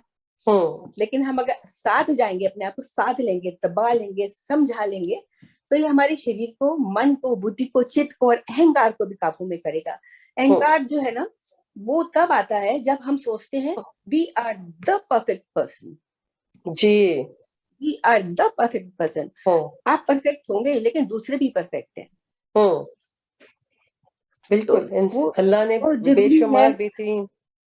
हाँ, सो पॉजिटिविटी आती है, इससे नेगेटिविटी खत्म होती है।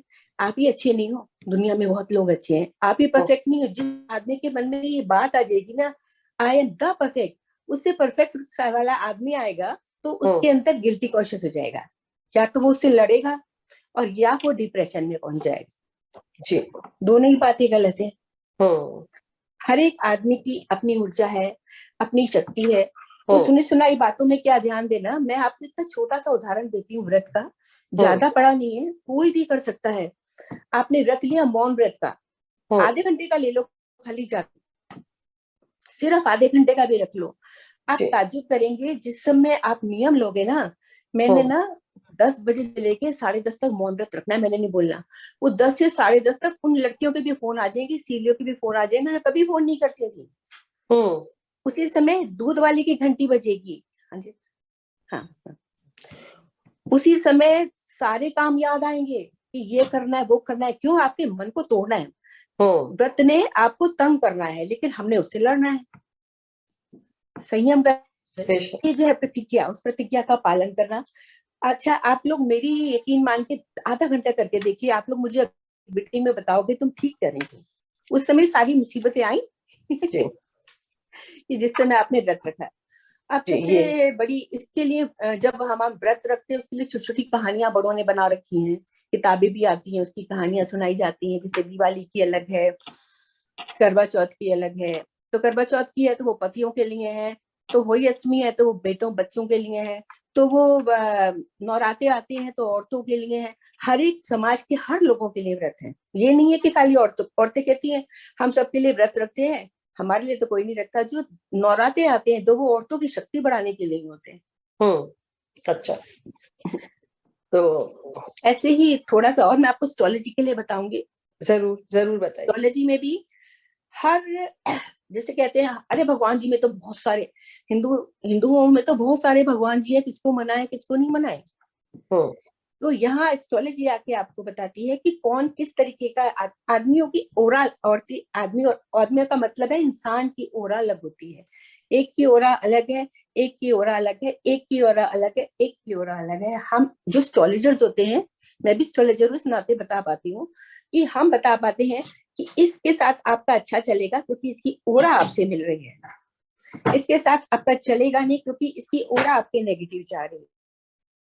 और या अगर हमारे पास ये वाली परेशानी आ रही है तो हम कौन सी देवता की पूजा करके इस परेशानी को हम कम कर सकते हैं, कैसे पूजा करें, क्या पूजा करें। इस तरीके से बहुत सारे देवता हिंदू सभ्यता में है, लेकिन वो अलग अलग तरीके से। जैसे सोमवार का देवता है, सोमवार में अगर किसी को ज्यादा सोमवार की ग्रह जिसके खराब है तो चंद्रमा को मनाए, अगर मंगल का है तो हनुमान जी को मनाए, बुध का है तो गणेश जी को मनाए, बृहस्पति का है तो गुरुदेव को मनाए, शुक्रवार का है माता रानी को मनाए, शनिवार का है तो शनिदेव को या माता रानी को मनाए। और फिर अगेन चंद्रमा से शुरू हुआ था, इतवार में सूरज देवता को मनाए। उसी तरीके से ये जो ज्योतिष होते हैं पहचान लेते हैं, ग्रहों को पढ़ लेके इस तरह से उनकी हेल्प भी कर सकते हैं कि किस तरह से किसकी पूजा कैसे की जाए, उससे उनको फायदा होता है। तो व्रतों का महत्व इस तरीके से हर तरीके से मैंने आपको बताने की कोशिश की है। बाकी जो गलती हुई क्षमा कीजिएगा क्योंकि मेरी भी अपना ज्ञान इतना तो हो ही नहीं सकता बहुत सारा। प्रभा जी बिल्कुल नहीं, बहुत शुक्रिया। जो कुछ हमें पहले मालूम नहीं था, बल्कि आप और हरीश जी दोनों का बहुत शुक्रिया।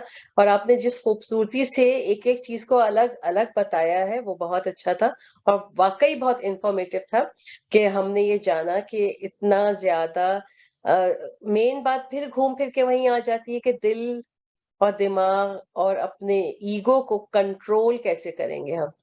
और जिसने ये जान लिया या समझ लिया कि मैं ही सब कुछ हूँ या मैं ही अच्छा हूँ, वो फिर कोई तरक्की नहीं कर सकता।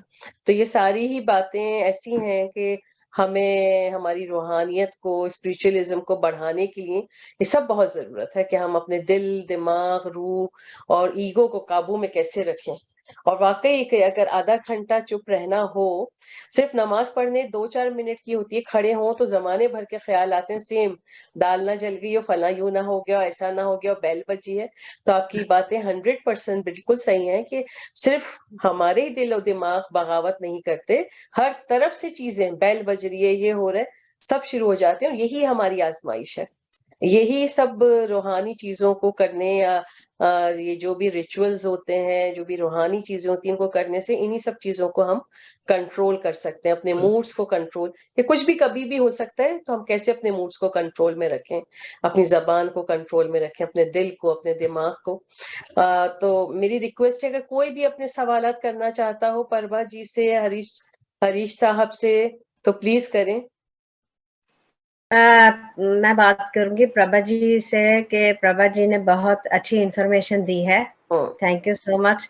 और वो बल्कि मुझे एक शेर याद आता है, इन सारी बातों का लब्बे लुबाब जो है कि वो कह लो कि यहाँ तक जज्ब कर लूं काश तेरे हुस्ने कामिल को, सभी तुझको पुकार उठे गुजर जाऊं जिधर होकर।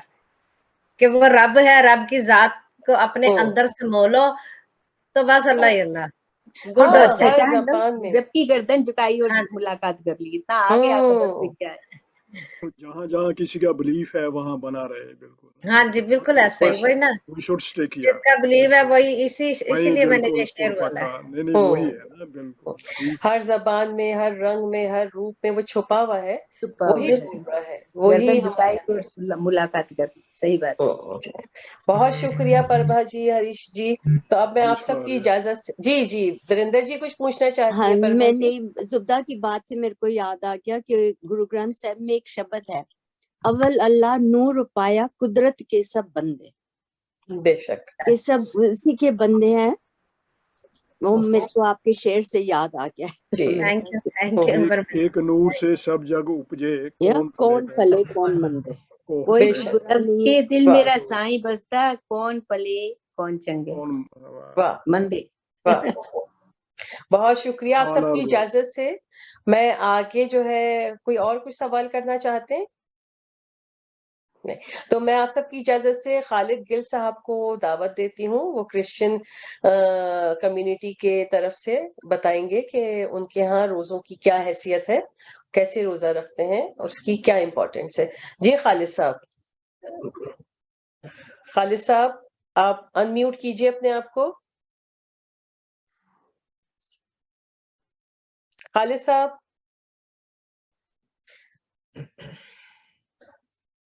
आप अनम्यूट कीजिए अपने आप को प्लीज। आप म्यूट हैं खालिद गिल साहब, आप म्यूट हैं, आवाज नहीं आ रही। ओके, हो गया। जी जी जी प्लीज। तो मैं तो सीमा जी यही कहूंगा, पहले तो माल्टन वीमेन काउंसिल का मैं शुक्रगुजार हूं जिन्होंने मुझे ये अपॉर्चुनिटी दी कि मैं खामोशी से सबको सुन सकूं, इतनी तवील गुफ्तगू। और इतने सारे जो हैं, हम तो एक खुदा के मानने वाले हैं, हमारे तो बहुत सारे खुदाओं का हमको पता नहीं है, इसलिए बहुत अच्छा हुआ कि ये हमारे इल्म में इजाफा हुआ कि एक खुदा के अलावा भी बहुत सारे खुदा हैं। तो तमाम मज़ाहिब का अपना अपना है, हम तो एहतराम आदमियत भी करते हैं, एहतराम इंसानियत भी करते हैं, एहतराम मज़ाहिब भी करते हैं। तो वो पहले जब बात शुरू हुई थी कि वो जब नमाज पढ़ रहे हैं, तो उसमें मैं माई पागपरी की यानी कि माई हीर की भी बात कहूंगा। जब काजी साहब नमाज पढ़ रहे तो हीर आगे से गुजर गई, जब उसको बुलाया गया। खालिद गिल साहब, मैं आपसे बस ये रिक्वेस्ट करूंगी कि आप क्रिश्चियन मजहब में I don't want to touch to any other religions. I will be focused on my own religion, on my belief and faith and the topic which have you given to me. So I will focus myself before all of that. I wanna starting my conversation with the a sentence of the and a reference of the Qazi Sahab and बागबरी का माई हीर आगे से गुजर गई। जब वो नमाज पढ़ रहे थे तो वो काजी साहब ने कहा तूने मेरी नमाज तोड़ दी है। तो उन्होंने कहा कि भी तू मुझे देख रहा था कि तो नमाज जब तू नमाज पढ़ रहा था तो मैं आपको बीच में कहां से नजर आ गई, जब आपकी लगन पूरी की पूरी रूह की सच्चाई से, दिल की गहराई से, ईमान की मजबूती से जब बारी ताला के साथ लगी हो तो फिर और कुछ नहीं नजर आता। मैंने लिख के भी मैंने सोचा था कि शायद मेरी बारी नहीं आएगी, मैं बीच बीच में लिख रहा था ताकि you have to know about the fasting in accordance with my own religion as per Christianity given to me from my childhood and since those that days. So I am very much perfect in all of the things, but I am not a scholar, religion scholar. That's why I afraid from my scholars को कहीं फतवा ही ना लगा दें कि मेरे से कोई बात ऐसी ना हो जाए। नहीं तो फिर मैं आपसे सवालात कर लेती हूँ। नहीं सवाल ना करें, मैं आपको मैंने लिखा भी है। हमारा रोजा 40 दिन का होता है जी। वो जहां से उसकी शुरू होती है होता है वहीं पे खत्म होता है। डे जो मसलन सन डाउन जो होता है इवनिंग में, वहीं पे रोजा खुलता है और वहीं से फिर शुरू हो जाता है। इसलिए कि ये बहुत मुश्किल होते हैं, इसलिए रोजा रखने वालों की तादाद कम होती है। राख का बुध जिसको ऐश वेडनेसडे कहा जाता है, वो सिंबॉलिक वो डे है कि राख जो है चर्चिस में पास्टर साहबान माथे पे क्रॉस का निशान बनाते हैं राख का, और कहते हैं कि ए इंसान तू राख है और राख में ही लौट जाएगा। यानी कि बंदे की हैसियत वुक्कत, और वो उनको बताते हैं कि ये ना तेरी ना है और ना ही तेरी इसमें बका है कि तू अपनी ईगो को लेके फिरता रहे। सही। तो मट्टी है और मट्टी में फिर मिल जाएगा। ये है रोजों का स्टार्ट। 40 अयाम के रोजे होते हैं, और जब गुड फ्राइडे होता है, in according to my believe कि I believe to Jesus Christ, he is the son of God because he born with the help of the Holy Spirit through Mary Virgin।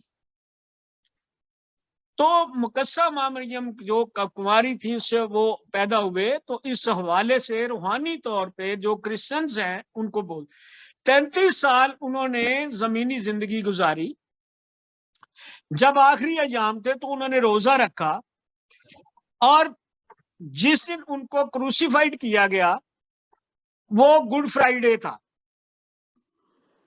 और उसके बाद जब उनको दफनाया गया वो जिंदा हुए वो इतवार का दिन था।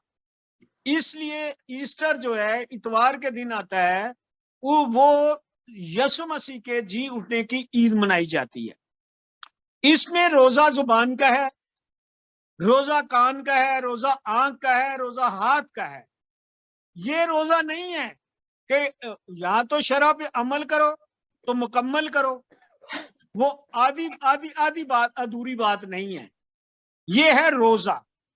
और इसमें बहुत सारे कन्फ्यूजन है मसीही रोजे के मुतालिक, बिलखसूस हमारे पाकिस्तान में, क्योंकि वहां पे इस्लामी बहन भाइयों की अक्सरियत है और उनका जो माजी है वो गुजरा हुआ है हिंदू लोगों के साथ या सिखिज्म के साथ, चूंकि वो उस वक्त पाकिस्तान में माइग्रेटेड नहीं थे, इकट्ठे रहते थे, तो वो डोमिनेटेड वहां पे लोग थे। तो वो मतलब ये है कि ये जैसे मेरी बहन फरमा रही थी कि भारत में ये होता है कि वो कहते हैं जी क्रिश्चियन जो है तवे की पक्की नहीं खाते, वो फलां चीज नहीं, लेकिन यहाँ पे ना कोई खाता है ना कोई पीता है, मुकम्मल तौर पे शरई तौर पे रोजा होता है, जो आम मजाहिब में, दूसरे मजाहिब में ऐसा नहीं है। ना चोरी, ना डाका, ना झूठ, ना फ्रेब, ना ना ना आंख में बुराई, ना जुबान से कोई किसी की बुराई। ये है मसीही मजहब में रोजा। और इस रोजे को रखने के लिए कम लोग इसलिए होते हैं कि वो ये है ही इतना डिफिकल्ट। ये सिर्फ जुबान का, पेट का, भूख का रोजा नहीं है। ये एक तो लंबा है, खाने पीने के वाले से भी जिस्मानी जो कुव्वत है वो कम पड़ जाती है कि 8 पैर का रोजा रखना ये आम सी बात नहीं होती। मैं जब तक हार्ट पेशेंट नहीं हुआ, मेडिसिन पे नहीं आया, मैंने बचपन से लेके 40 रोजे मुकम्मल किए हैं। मेरे घर में रोजा रखा जाता था। हमारी मामा तो हमें वो खाना नहीं देती थी जब हम बाइबल मुकद्दस की आयात नहीं सुनाते थे या हम अपने मज़ाहिब पे मसलन पूरा नहीं उतरते थे। तो ये हर घर का, हर मुआशरे का, हर शहर का, हर मुल्क का और हर जगह का और हर शख्स का अपना अपना एक तरीकाकार होता है। मुकम्मल तौर पे अगर बंदा अपने मज़ाहिब के मुतल्लिक, उनकी रसूमात के मुतल्लिक, शरई अमाल के मुतल्लिक अगर पूरा उतरता हो तो वो मुकम्मल तौर पे एक इंसान बन जाता है। और सबसे बड़ी जो हर मजहब से बढ़कर जो चीज़ है वो सबसे बड़ी इंसानियत है। और ये रोज़ा जो है ये सब्र, सिर्फ सब्र नहीं सिखाता, ये इस्तकलाल भी सिखाता है, ये कुर्बानी का दर्स भी देता है, ये दूसरों के लिए जीने के लिए बंदे को तैयार भी करता है कि भाई आपने कुर्बानी दे के, रोजा उस चीज की अलामत है। तो मैं इस तरह कहूंगा, अगर मेरे किसी की कोई मेरी चीज मुबम रह गई हो या इनकम्प्लीट रह गई हो, अगर कोई मेरे से सवाल करना चाहे तो I am quite ready to give you answer all of your question. Thank you very much. Thank you modern women council. जी जनाब सारे लोग, जी कमलजीत जी, खालिद गिल जी, कमल जी कुछ कहना चाहती हैं आपसे?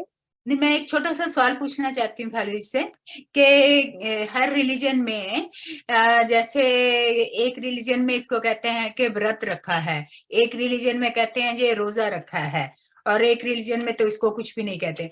ये क्रिश्चियनिटी में इस एक्टिविटी को कहते क्या है? रोजा, फास्टिंग। हाँ जी, हाँ, फास्टिंग को रोजा ही कहते हैं, जैसे मुस्लिम कल्चर में है रोजा, तो यहाँ भी रोजा ही।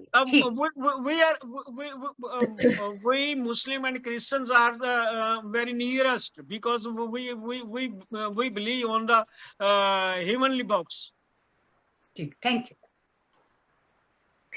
और कोई जी हाँ मैं खाला साहब से बताऊंगी कि मैं एक्चुअली मेरी एक मेड थी, तो वो उसका मेरा 25 साल का साथ था। वो मेरी मेड कम थी, मेरी दोस्त ज्यादा थी, वो क्रिश्चियन थी। और वो अपने इस बारे में सब कुछ बताया करती थी। आपने जो कुछ भी बताया सही बताया, बल्कि वो इतनी इम्प्रेस होती थी क्योंकि हमारी इफ्तारी के वक्त वो हमेशा वो मेरा काम वही करती थी आके। और वो उसके बच्चे जो थे ना, वो हमेशा कहती थी बाजी वो आपके रोजे रखते हैं क्योंकि हमारे रोजे बड़े हार्ड हैं। बस सॉरी टू से हम 70 रखते हैं, पाकिस्तान में हमें वो 30 आप वाले भी रखने पड़ते हैं। कौन से हाँ। वाले रखने पड़ते हैं? आप वाले भी 30 हमें रखने पड़ते हैं, चूंकि बाहर कोई चीज नहीं मिलती और जुर्म है वहां पे कोई वहां पे कोई चीज खाता पीता पकड़ा जाए। तो जियाउल हक साहब ने ये भी हम पे आसान किया था। जी, यहाँ पे फिर वही बात है। हाँ जी। चलिए जनाब, तो गिल साहब से कोई मजीद कोई सवाल करना चाहते हैं? सीमा जी, आपको मजा आया कि नहीं आया? खालिद साहब, मैं बस क्या कहूँ, नहीं, क्रिश्चियनिटी मैंने तो पे मैं एक अपॉलोजी लाइन किया ये था। कहना मैंने कहा चाहूंगी। मैंने तो अपॉलोजी किया था। मैंने कहा चलो जान छूट जाएगी, लेकिन नहीं, आपने क्रिश्चियनिटी में मैं एक बात ये कहना चाहूंगी कि हजरत ईसा अलैहिस्सलाम, जिनको क्रिश्चियन अल्लाह का बेटा मानते हैं, हमारे यहाँ उन्हें सिर्फ पैगंबर मानते हैं, क्योंकि 1,24,000 पैगंबर अल्लाह ताला ने दुनिया में उतारे। हिंदू मजहब से लेके, यानी पहले मजहब से लेके जो स्टार्टिंग मजहब था, उसके बाद से लेके रसूल खुदा सल्लल्लाहु अलैहि वसल्लम तक, जो कि हमारा अकीदा है। यहूदी मजहब में जो पैगंबर हैं, ईसाई मजहब में जो पैगंबर हैं, सारों को हम मानते हैं। और हजरत ईसा अलैहिस्सलाम हमारे यहाँ तो बहुत भाई आप ही ना माने तो पूरे मुसलमान नहीं हो सकते आप। हाँ, अगर हम वहाँ पैगंबरों को सारे पहली तीन 1,24,000 जो है पैगंबर और सारी अल्लाही किताबों कुतुब पर है, आप अगर ना माने तो फिर कुरान जी मजीद मुकम्मल नहीं होता जी, तो अगर हम और सारे इस्लाम मुकम्मल पैगंबरों नहीं होता। और सारी किताबों पर ईमान ना रखें तो हम हाँ मुसलमान नहीं हो सकते, जी हाँ, क्योंकि मुसलमान का मतलब है अल्लाह का फर्मा बरदार। यानी मैंने जी हाँ, पैगंबर उतारे हैं, जी हाँ, जी हाँ, मैंने जी हाँ, किताबें उतारी हैं, तुम्हें उन पे कोई लड़ाई नहीं करनी है। तुम्हें हर पैगंबर को मानना है और हर किताब पर ईमान रखना है। जब हमारा ईमान पूरा होगा, जी हाँ, तो हजरत ईसा अलैहिस्सलाम हमारे यहाँ बहुत बड़े पैगंबरों में उनका नाम है। उन्हें अल्लाह ताला ने बेपनाह मौजज़ात दिए थे।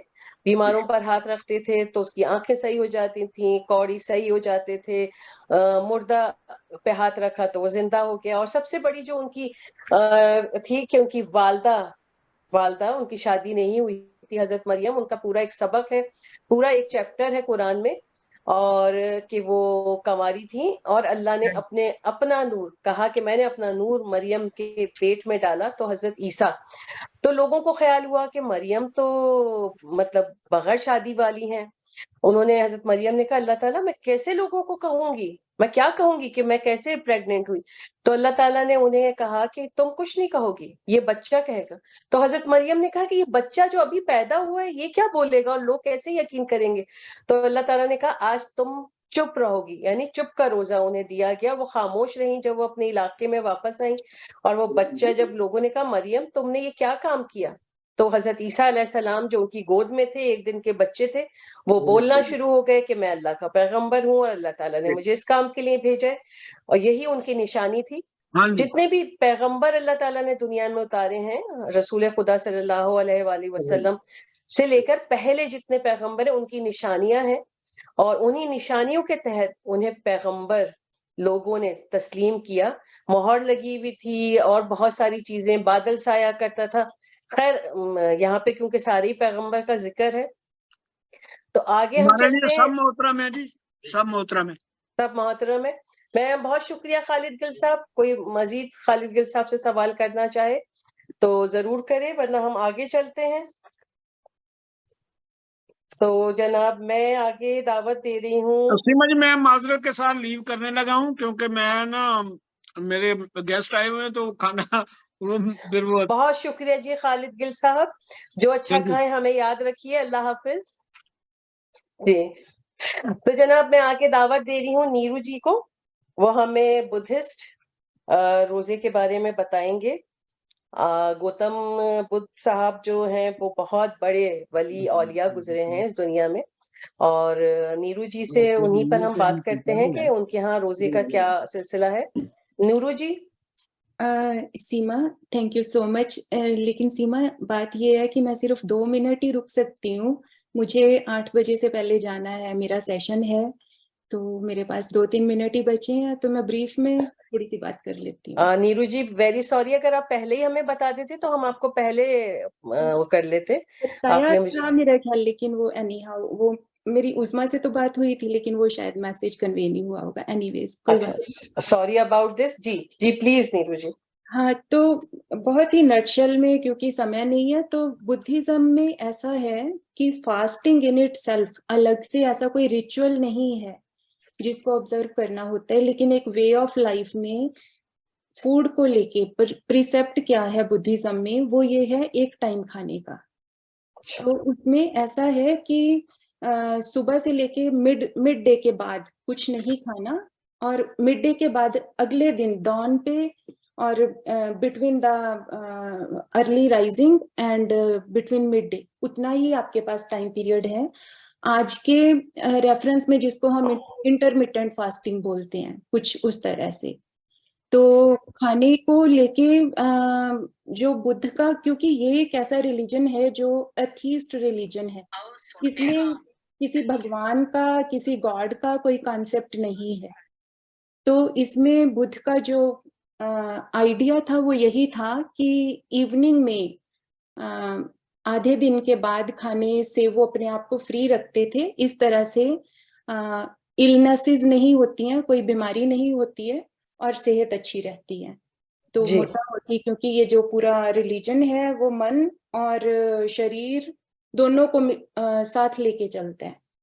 आपका मन और आपका शरीर दोनों एक दूसरे के साथ जुड़े हुए हैं, और सारी प्रैक्टिस उसी के अराउंड है। इसमें जी। कोई भगवान का कंसेप्ट नहीं है। तो I think I am sorry, I can't say much because it's almost time for me to go. Thank you Neeru ji, very sorry मुझे मैसेज नहीं मिला, और बहुत शुक्रिया। आपने जो भी बोला उसमें वो सब कुछ हम समझ गए कि ये सब दिल और रूह का ताल्लुक है। तो उससे हम इंशाल्लाह ताला आपसे फिर बात करेंगे। बहुत शुक्रिया। Okay Seema, I have to go now. Please. Okay, thank you so much, thank you. जनाब, हम अपने प्रोग्राम को आगे बढ़ाते हैं। यहाँ पर जुब्दा है। जुब्दा, आप कुछ कहना चाहेंगे? उसके बाद मैं फिर कमल से बात करती हूँ। जी जुब्दा। मैं ये पूरा सेशन, मैं बहुत इंटरेस्टिंग सेशन, और बड़ा अच्छा लगा कि मुझे अपनी सारी फ्रेंड्स के बारे में, उनके रिलीजन के बारे में सारी इंफॉर्मेशन मिली, क्योंकि कहते हैं इंसान सारी उम्र सीखता है। बेशक। बिल्कुल बिल्कुल। और हम अभी भी सीखने के ही मराहल में हैं, बिल्कुल और हम सीख रहे हैं, हम एक दूसरे को जान रहे हैं। जी क्योंकि हम एज ए ह्यूमन भी कह ले, एज ए फ्रेंड्स भी कह ले, हमें सबसे एक दूसरे के साथ मोहब्बत से चलना है, और एक दूसरे को समझना है, अपने उनके रिलीजन को लेके और उनके सारी खूबसूरत बातों को लेके। बिल्कुल बिल्कुल बिल्कुल। तो जी मुझे परभा जी, बहुत अच्छा लगा। बहुत शुक्रिया जुब्दा, बहुत थैंक यू शुक्रिया। Very much. मैं ये बहुत कहना शुक्रिया। चाहती हूँ कि मेरी एक फ्रेंड है, वो जैन है। मैंने भी यही देखा है, जैसे उन्होंने बुद्धिज्म में बताया, वो भी ऐसे करती है। जी। शाम के बाद 4-5 बजे के बाद वो कुछ नहीं खाते हैं वो लोग। उनको अच्छा। वो मैंने देखा, जैसे इन दोनों का मिल रहा है। और उनकी जो भी पूजाएं होती है, उनकी बड़ी तगड़े व्रत होते हैं साहब, 1-1 महीने तक कुछ नहीं खाते वो लोग। उनका ज्यादा मैं बता नहीं सकती आपको, इतने स्ट्रांगली वो लोग बिलीव रखते हैं। और उनके जितने भी गुरु हैं, वो ज्यादातर उनका जो मेन है, मेरा ख्याल है शिव जी को ज्यादा मानते हैं, उन्हीं के सारे रूप है जहां तक है।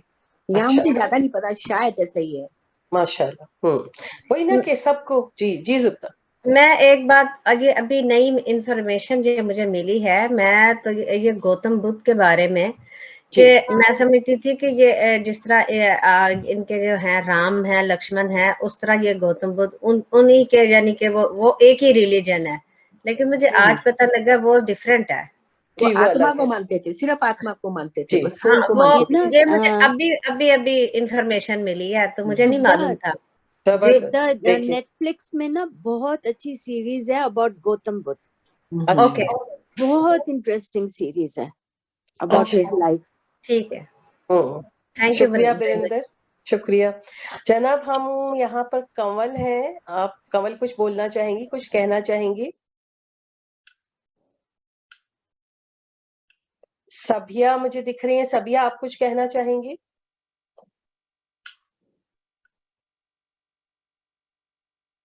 और भी कोई इस सिलसिले में कुछ बात करना चाहते हैं?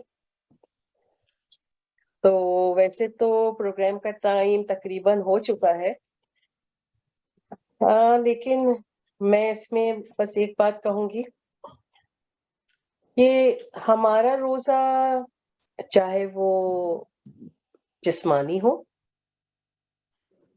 और चाहे वो लंबा हो या छोटा हो, प्रभा जी की तरह अगर वो कह रही हैं कि हम आधे घंटे का भी खामोशी का रोजा भी रख लें तो, या बिरिंदर जी की तरह अगर वो बता रही हैं कि हम एक रूहानी रोजा रखें कि अपने आप को बुराई से रोकें तो, या उज़्मा ने हमें बताया कि इस्लाम के रोजे एक खास टाइम पे शुरू होके खास टाइम पे खत्म होने से, या हमें खालिद किल साहब ने बताया कि उनका रोजा चाहे वो ज्यादा लंबा होना कि शाम से रख के दूसरी शाम तक खुलना, सबका असल मकसद वही है कि हमारे अंदर इस जिस्म, इस शरीर के अंदर जो एक और शरीर है जिसे हम रूह के नाम से जानते हैं, आत्मा के नाम से जानते हैं, जिस वक्त उस आत्मा को इस जिस्म में डाला गया, उस रूह को इस जिस्म में डाला गया, तो वो जो आत्मा है, वो जो रूह है, वो अल्लाह का नूर है। उसके चाहे कोई भी नाम हम ले, वो कनेक्टेड है डायरेक्टली अल्लाह से, ईश्वर से, भगवान से, खुदा से, गॉड से, वो उससे कनेक्टेड है। और इस जिस्म के जो बुरी चीजें हैं, यानी कि वो ईगो में आ जाता है, वो अपने ही आप को अच्छा समझता है, दिमाग में खास किस्म के फतूर और अपने आप को अच्छा जानने का एक ख्याल होता है, और दिमाग, दिल, रूह क्योंकि ये महदूद है तो उसकी सोचें भी महदूद होती हैं। कुछ दूसरों को इतना नहीं जानता तो उन्हें, जब नहीं जानता तो उन्हें बुरा समझता है, और दिमाग भी, दिल भी महदूद है। हम बहुत, अब तो फिर भी हम इंटरनेट के जरिए दुनिया एक ग्लोबल विलेज बन गई है, पहले तो कहानियों की तरह सुनते थे ना कि कौन सा मजहब क्या, तो हर एक सिर्फ अपने ही आप को जानता है और सिर्फ उसी को समझता था, तो वो नेगेटिव भी हो सकता है। सिर्फ अपने ही आप को जानने से वो बहुत कुछ नहीं जान पाता, लेकिन जो रूह है, जो इस जिस्म के अंदर है, जो इस जिस्म को चला रही है, इस दिमाग को चला रही है, वो अल्लाह से कनेक्टेड है, ईश्वर से कनेक्टेड है, वो लामहदूद है। उस लामहदूद का जो है हम पूरा अहाता नहीं कर सकते, समझ ही नहीं सकते। जितनी उसने जबानें बनाई हैं, कितने उसने कौमें बनाई हैं, कितनी उसने नस्लें बनाई हैं, कितने ममालिक बनाए हैं, कितने रंग स्किन के बनाए हैं, कितने हजारों लाखों, एक एक चीज की हजारों लाखों किस्में बनाई हैं। तो जब हम रूह से कनेक्ट होते हैं, जब हम उसको जानते हैं, तो वो हमें ये बताना चाहती है कि अपने उन चीजों को जो तुम्हें ईगो में मुब्तला करते हैं कि तुम अच्छे हो, उससे निकलो। अपने चित्त, अपने दिल को काबू में करो। अपना दिमाग उसकी फजूल बातों को, जो दूसरों पे डाउट्स कर रहा है या उन्हें बुरा या छोटा इस तरह समझ रहा है, उसे रोको। और उस तरह तुम अपने उस हिस्से से जिसे रब्बुल आलमीन, ईश्वर कहते हैं, उससे जुड़ जाओगे। तो हमारी जिस्मानी खराबियों को कंट्रोल करने के लिए जब हम भूखे रहते हैं कुछ वक्त या लंबा वक्त या थोड़ा वक्त, चाहे वो मामूली सा हो या लंबा हो, और उस पूरे ध्यान के साथ जब हम उसे करते हैं तो उसके एक नए रिजल्ट आते हैं सामने। जैसे कि हमें प्रभा जी ने भी बताया कि तो साइंटिफिक भी रिजल्ट है कि अगर हम, हमारा लिवर जब खाना वाना नहीं खाता तो काम नहीं करता, जब काम नहीं करता, खामोश रहता है, उसे रेस्ट मिल जाता है, आगे की उसे ताकत मिल जाती है। जब दिमाग को हम एक ही ध्यान की तरफ लगाते हैं, जैसे हरीश जी ने बताया कि हम रोजा रखते हैं तो हमारा दिमाग एक खास वे में कि हम आज हमने रोजा रखा है, व्रत रखा है, तो हमें अल्लाह की तरफ ध्यान लगाना है, वो क्या कह रहा है, वो क्या चाहता है हमसे, हमें क्या करना है, तो हम उस तरफ ध्यान लगा के उस आला की रोशनियां लेते हैं अपने अंदर। जिधर हम ध्यान लगाएंगे, आपने नोटिस किया होगा कि अगर हम आज ध्यान लगाना शुरू करें, मुझे इस कपड़े का ये ड्रेस बनाना है, नए नए डिजाइन आपके दिमाग में आने लगेंगे, ऐसा कर लेती हूँ, ऐसा कर लेती हूँ, ऐसा। तो इसी तरह जब हम पूरा ध्यान रब्बुल आलमीन, अल्लाह की तरफ लगाते हैं, तो उसका ख्याल आने लगता है वो कैसा है, वो क्या चाहता है। तो हमें समझ आने लगता है कि सबसे बड़ा जो ताल्लुक है वो रूह का उस रब से ताल्लुक है, और वो हमें अपनी ताकत से नवाजता है। और वो कह रहा है कि मैं सारा कायनात उसके नूर से तैयार है, बना हुआ है, हम सब के अंदर उसका नूर है और वो नए नए तरीके से हमें आजमा रहा है। तो उसकी आजमाइश को जब जानने की कोशिश की गई तो फरमाया गया कि जो तुम्हारा इखलाक है, यानी कि तुम्हारा जो बिहेवियर है इंसानियत के लिए, बस वो सबसे अहम है कि तुम कैसे हो इंसानों के साथ, और वही सबसे बाहरी चीज है तुम्हारे अमाल में। तुमसे सबसे ज्यादा वही पूछा जाएगा कि तुम इंसानों के साथ कैसे हो, तुम्हारा रवैया कैसा है, तुम उन्हें कैसे, क्योंकि हम सब का ताल्लुक रब्बुल आलमीन से है, हम सब उसकी मखलूक है। हर एक का ये ईमान है कि मुझे अल्लाह ने, ईश्वर ने इस दुनिया में भेजा है।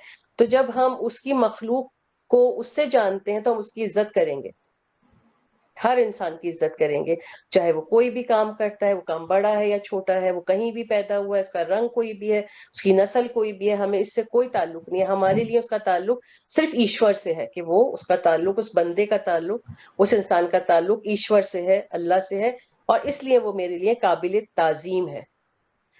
और इसीलिए उस जिस्म को रोका गया है हर बुरे काम को करने से, ताकि वो जिस्म अपनी अच्छाई को, अपनी ताकत को कायम रखे। अच्छाई करने से हमारी रूह में एक खास ताकत होती है, क्योंकि ईश्वर जो है सरापा अच्छाई है। अल्लाह, ईश्वर, खुदा, हम जिसे भी कहते हैं, वो सरापा अच्छाई है, सरापा मोहब्बत है, सिर्फ मोहब्बत और अच्छाई है। तो वो सब करने से हमें एक ताकत आती है और हमें एक निखार पैदा होता है। जी जुब्दा। हाँ जी, मैं ना आपकी बातों से मुझे एक शेर याद आता है कि रिलीजन कोई भी हो, उसका जो मोटिव है वो यही है कि जो भी कुछ है मोहब्बत का फैलाव है, तेरे मेरे अबद का इशारा है ये, इस्तारा है ये, तो जो भी कुछ है मोहब्बत का फैलाव है। बेशक बेशक, शुक्रिया जुब्दा जी। परवा जी। हाँ जी, 2 शब्द बोलूंगी जो मैं अक्सर बोलती हूँ कि मालिक तेरी रजा रहे, हाँ मालिक तेरी रजा रहे, और तू ही तू रहे, बाकी ना मैं रहूं, न मेरी आरज़ू रहे, न मेरी आरज़ू रहे, जब तक है तन में जान और रगों में लहू रहे, तेरा ही जिक्र तेरी जुफ्तजू रहे, हाँ जुफ्तजू रहे। जबरदस्त जबरदस्त, बहुत शुक्रिया प्रभा जी, बहुत शुक्रिया। तो बस मेन यही है कि हम सब उसके बंदों को, उसकी मखलूक की इज्जत करें, उन्हें प्यार करें, उन्हें एक्सेप्ट करें, और सिर्फ ये जान लें कि उस हर एक के अंदर उसी की जात है। बहुत शुक्रिया आप सबके आने का, बहुत शुक्रिया, और इतनी इंफॉर्मेशन देने का। Very nice session Seema, thank you so much. Thank you so much Seema, बहुत अच्छा सेशन किया, बहुत अच्छा। We have enjoyed a lot, हमने बहुत कुछ सीखा, जाना। Thank you for everything. Thank you thank you everyone, thank you, okay bye. रोजा की दुआ करनी थी, सुननी थी। बहुत शुक्रिया सभिया। बहुत शुक्रिया। नहीं, मैं ये कह रही थी कि मैंने कहा रोजा रखने की और खोलने की दुआ, अब तो उज़मा चली गई है, उज़मा थी ना वो जो बता रही थी। जी जी जी, हाँ वही बता सकती थी ना। जी मैं भेज दूंगी आपको रोजा खोलने और रखने की दुआ इंशाल्लाह, हाँ, क्योंकि और टाइम खत्म हो गया।